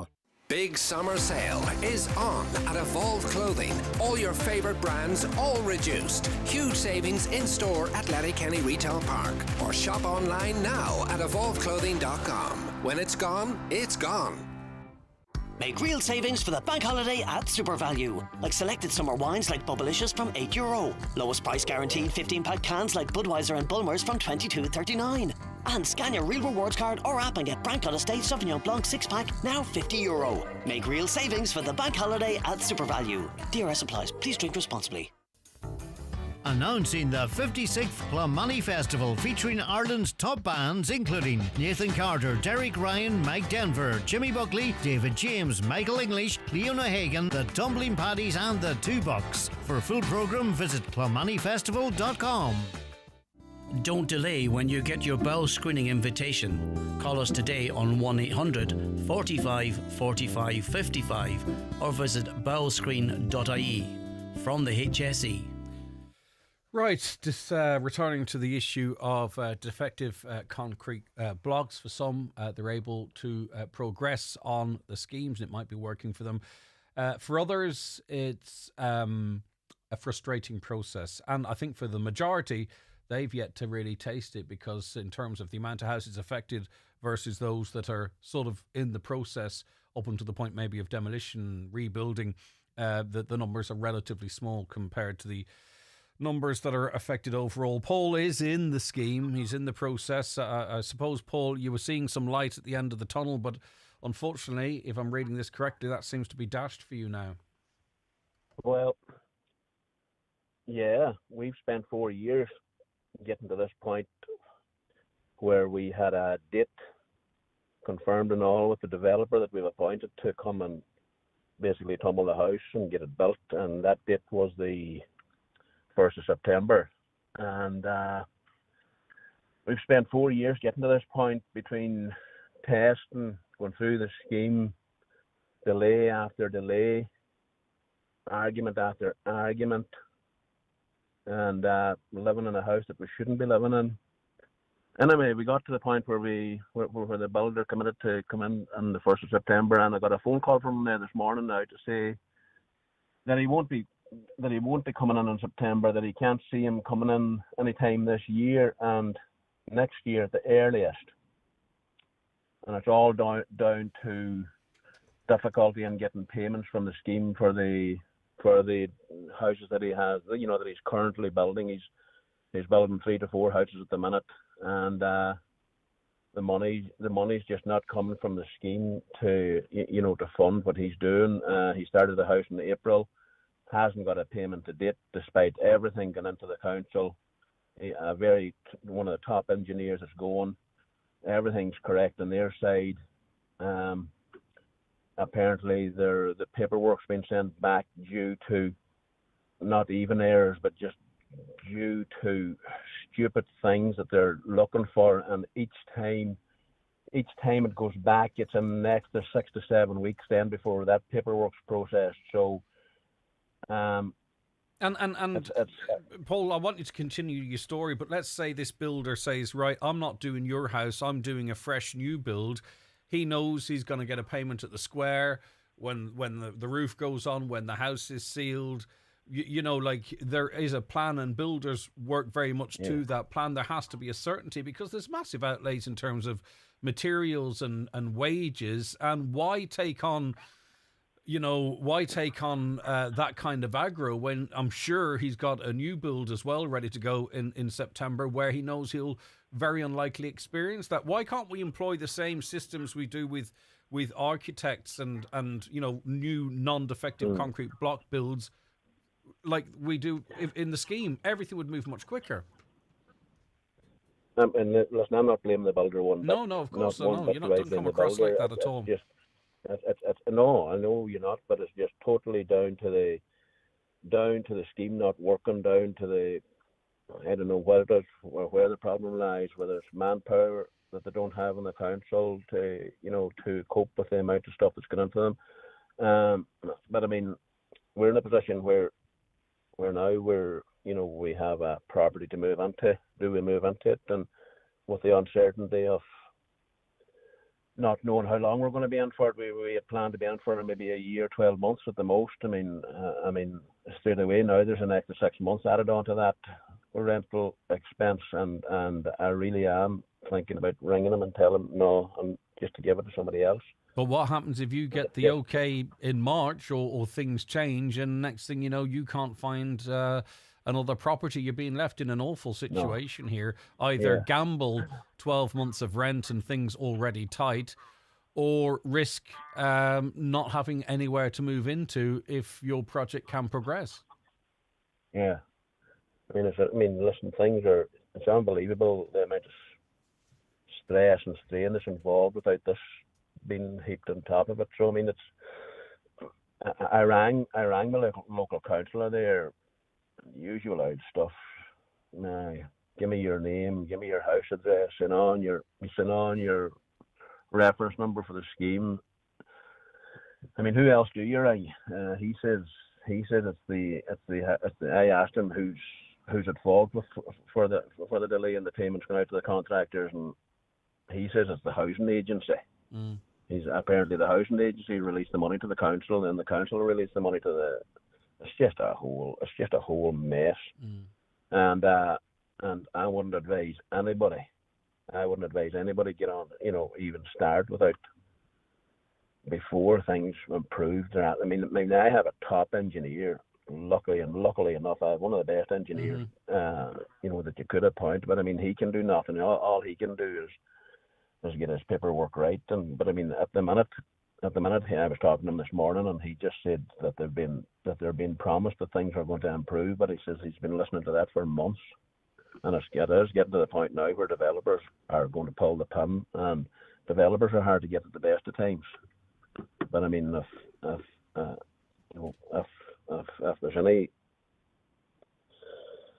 if there's any sense at all that that things are going to be delayed, builders aren't going to be. You can't blame them one bit. How can any developer take on a project costing 400 to 500,000, not knowing when he's going to get his money? But the problem, the very frustrating situation for you, Paul, is you actually are being hit by the experience with other developments.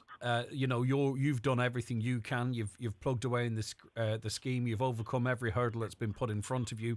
You even were lucky enough to secure alternative accommodation, and now you're being told, a month or so out, that the builder, simply because of his experience of trying to progress a house on the scheme, he can't commit to starting yours, the demolition in September. And it's none of this is your fault. It all goes back to that phrase right from the very beginning. You're faultless in this, and yet the scheme is slapping you around the face again, and the whole family as well. And how many times can you drag your boots up?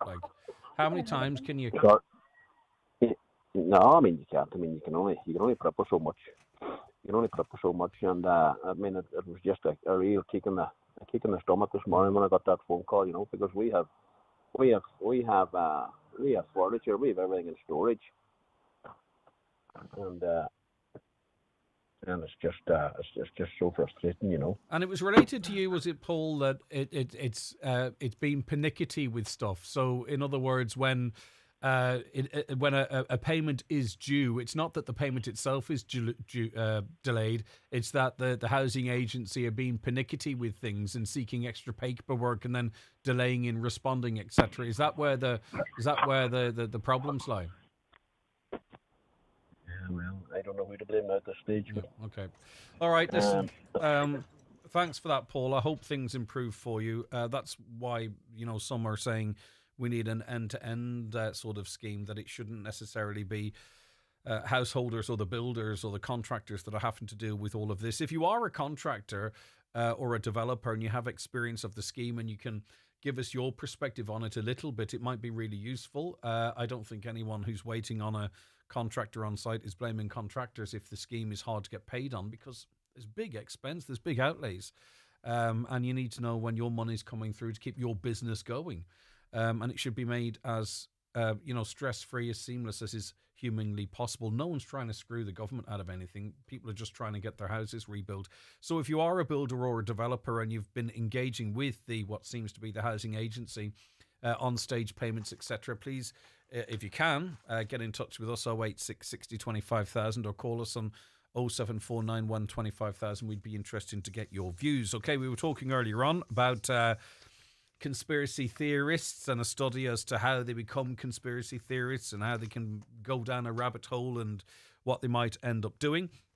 A caller says, AI just told me 5 conspiracy theories proven right. 1, Twitter censorship, suppression of origin and potential treatments. That must be COVID, yep. 2, lab leak derided as fringe, now credible. Well, Donald Trump says it was a lab leak.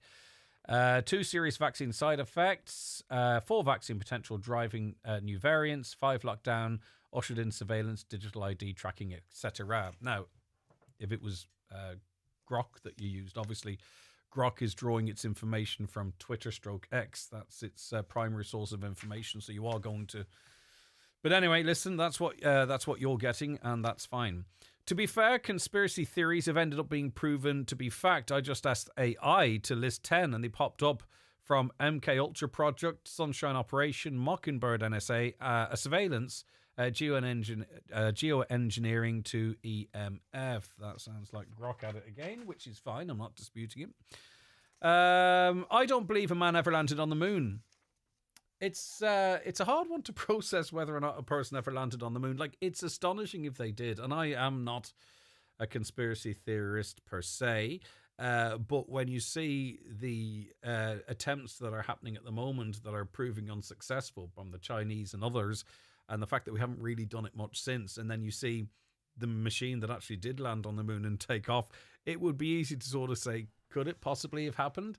I'm regarded as a conspiracy theorist, says this listener, because of my views.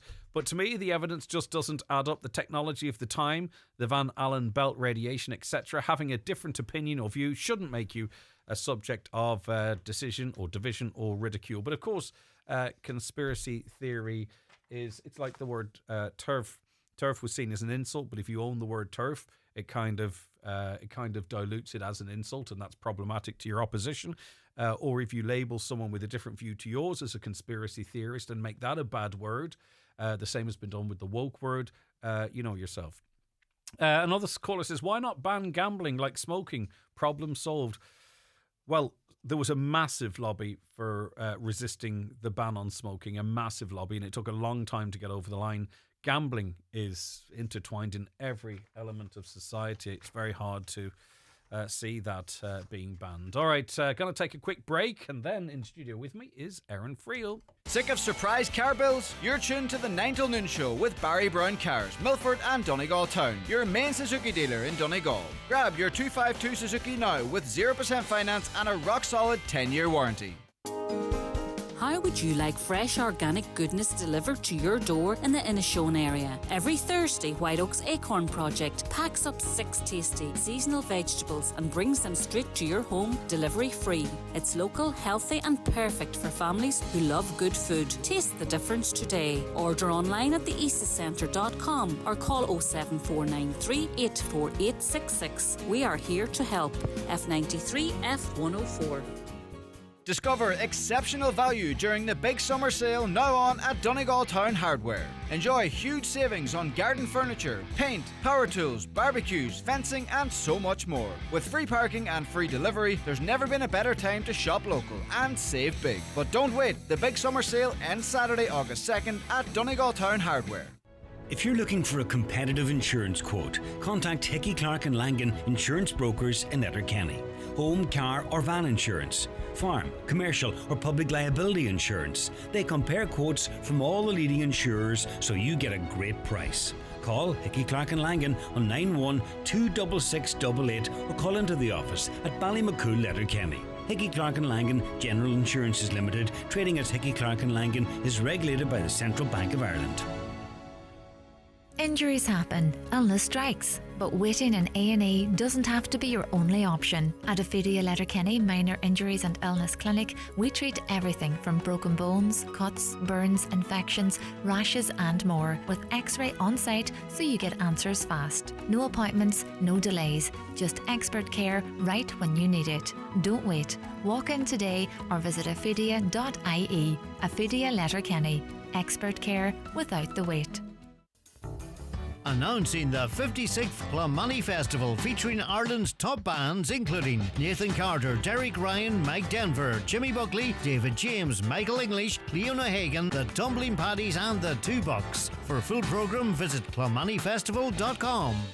Highland Radio weather updates with McElhenney's. Find amazing savings across our departments with up to 50% off your favourite brands in our summer sale. Discover more in-store or shop online at mcelhenneys.com today. Becoming drier and brighter for the afternoon and evening with some sunny spells and isolated showers. Highest temperatures of 16 to 18 degrees and a light to moderate northwesterly breeze. Now, The Newtown Cunningham community are holding a celebration at the Columban Hall on the main street, Newtown Cunningham, to show their support and gratitude for the very talented Erin Friel, who brought home a 400-metre bronze Olympic medal from the European Youth Olympics in Macedonia last week. And that is Friday night at 7 p.m, so get along if you're in the area.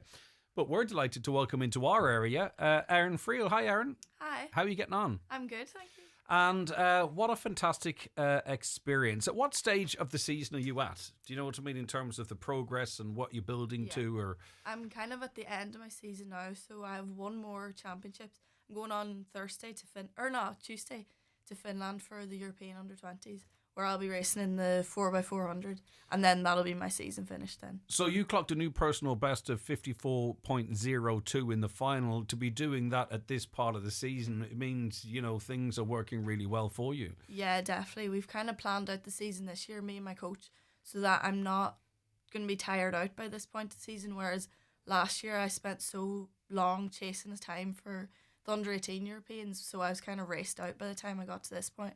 But this year we've kind of done it very smart, so I'm at the same point as I was at the start, but I seem to be getting, not that I'm getting faster, but I'm kind of where I should be at this point, and to come away with the PB at this stage of the season, I was so happy. 54.02 at this stage of your career. Do you have a number you think you can get to at some point in your career?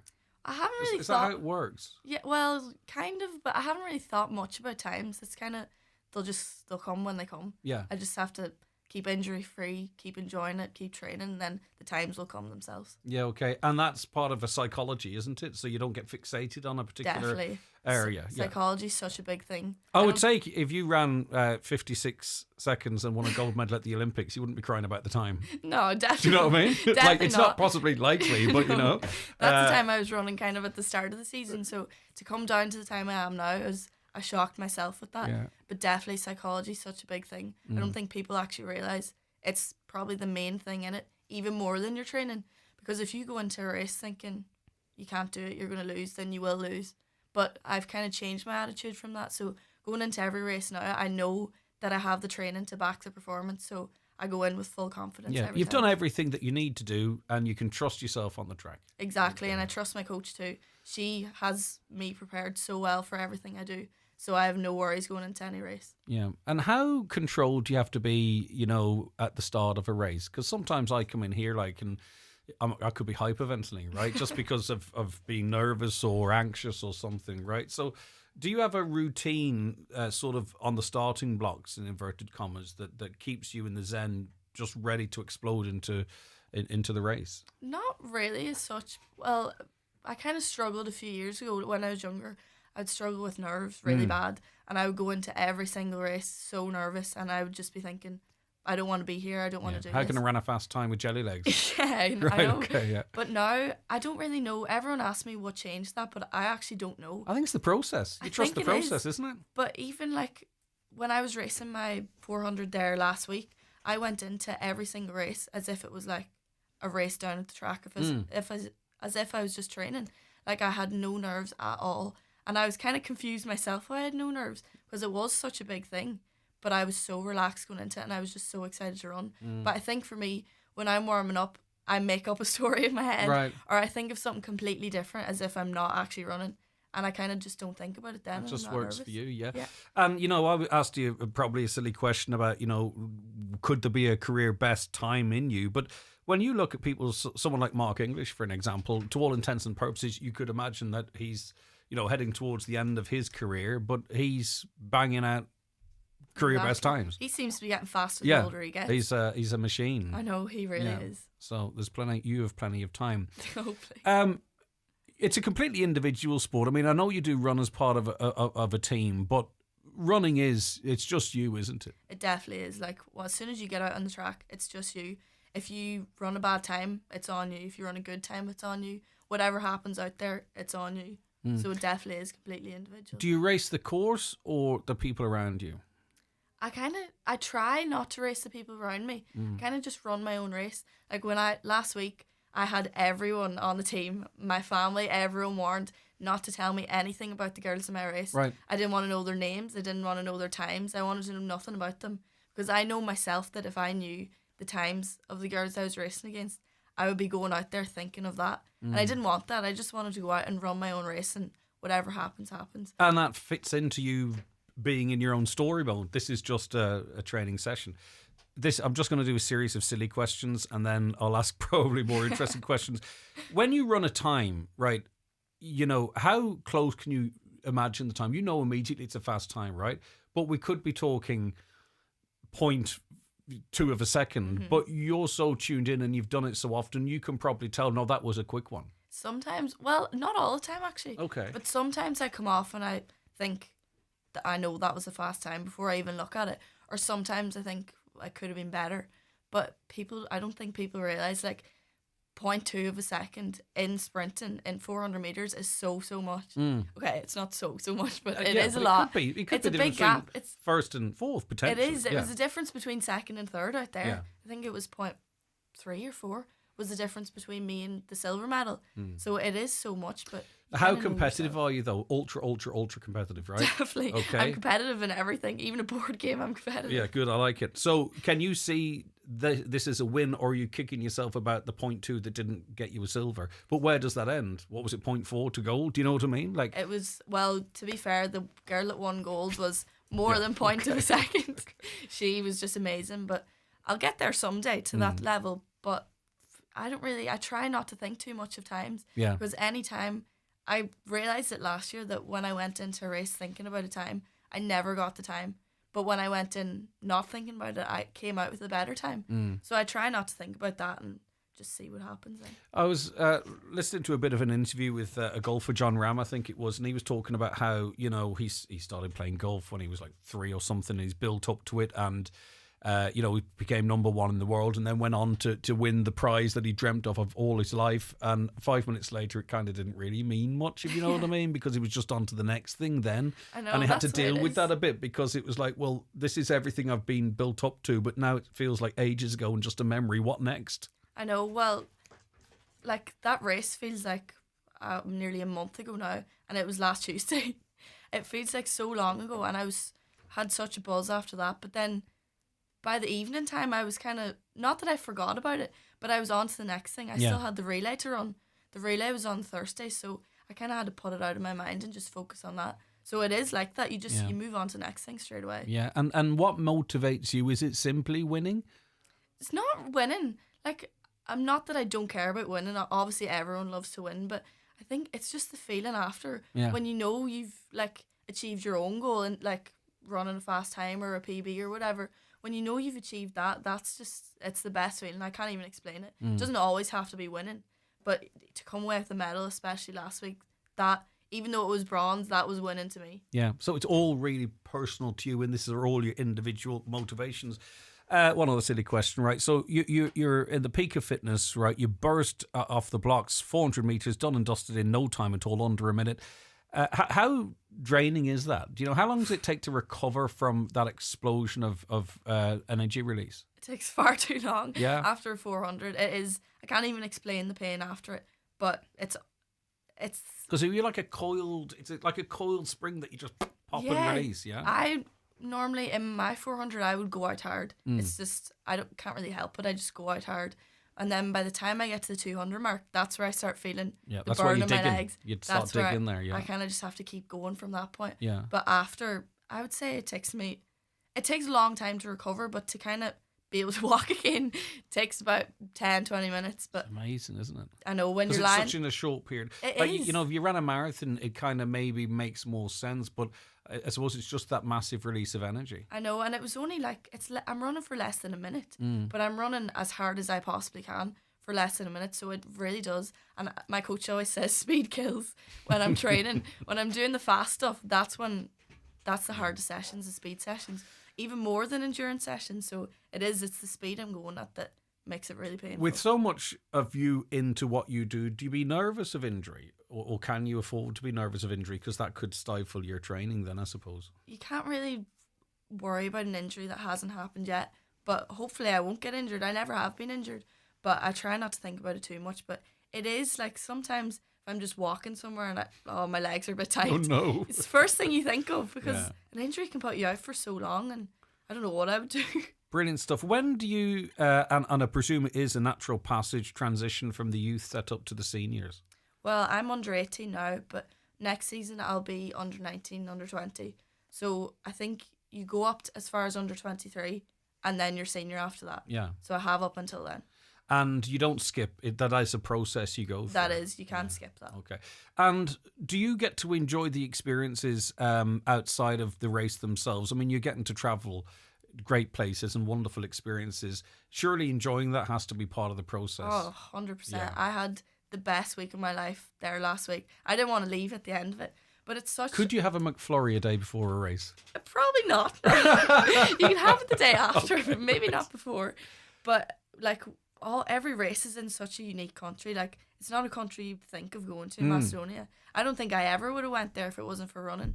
But as I said, I had the best week ever, and you do get to experience so much and it's so much better when you're traveling all these places with doing something you love. Yeah. So you're going from Macedonia to Finland next Tuesday. Yeah, Finland next Tuesday for the under 20s.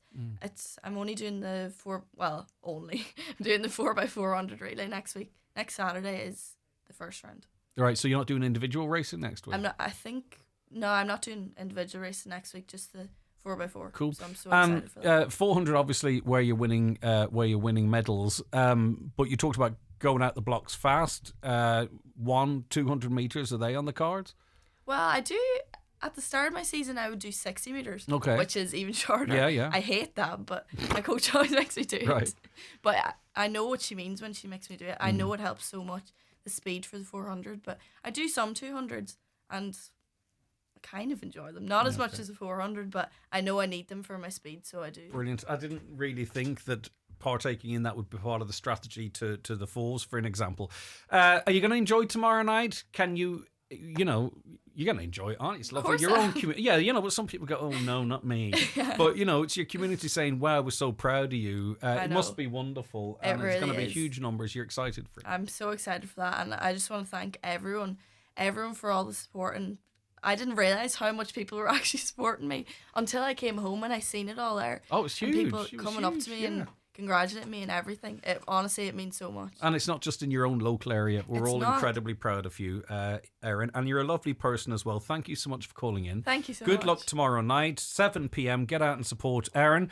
And also, we'll keep an eye on her in the European Championships in Finland. She heads out there very, very shortly. Thanks, Erin. Thank you. Bye-bye. Lovely to have you in. Okay, that's where we leave it on the show today. We're back tomorrow live from... Calvin's Super Value in Dunlow as part of the 58th International Merry from Dunlow Festival. We've got the Friday panel, live music, lots of chat.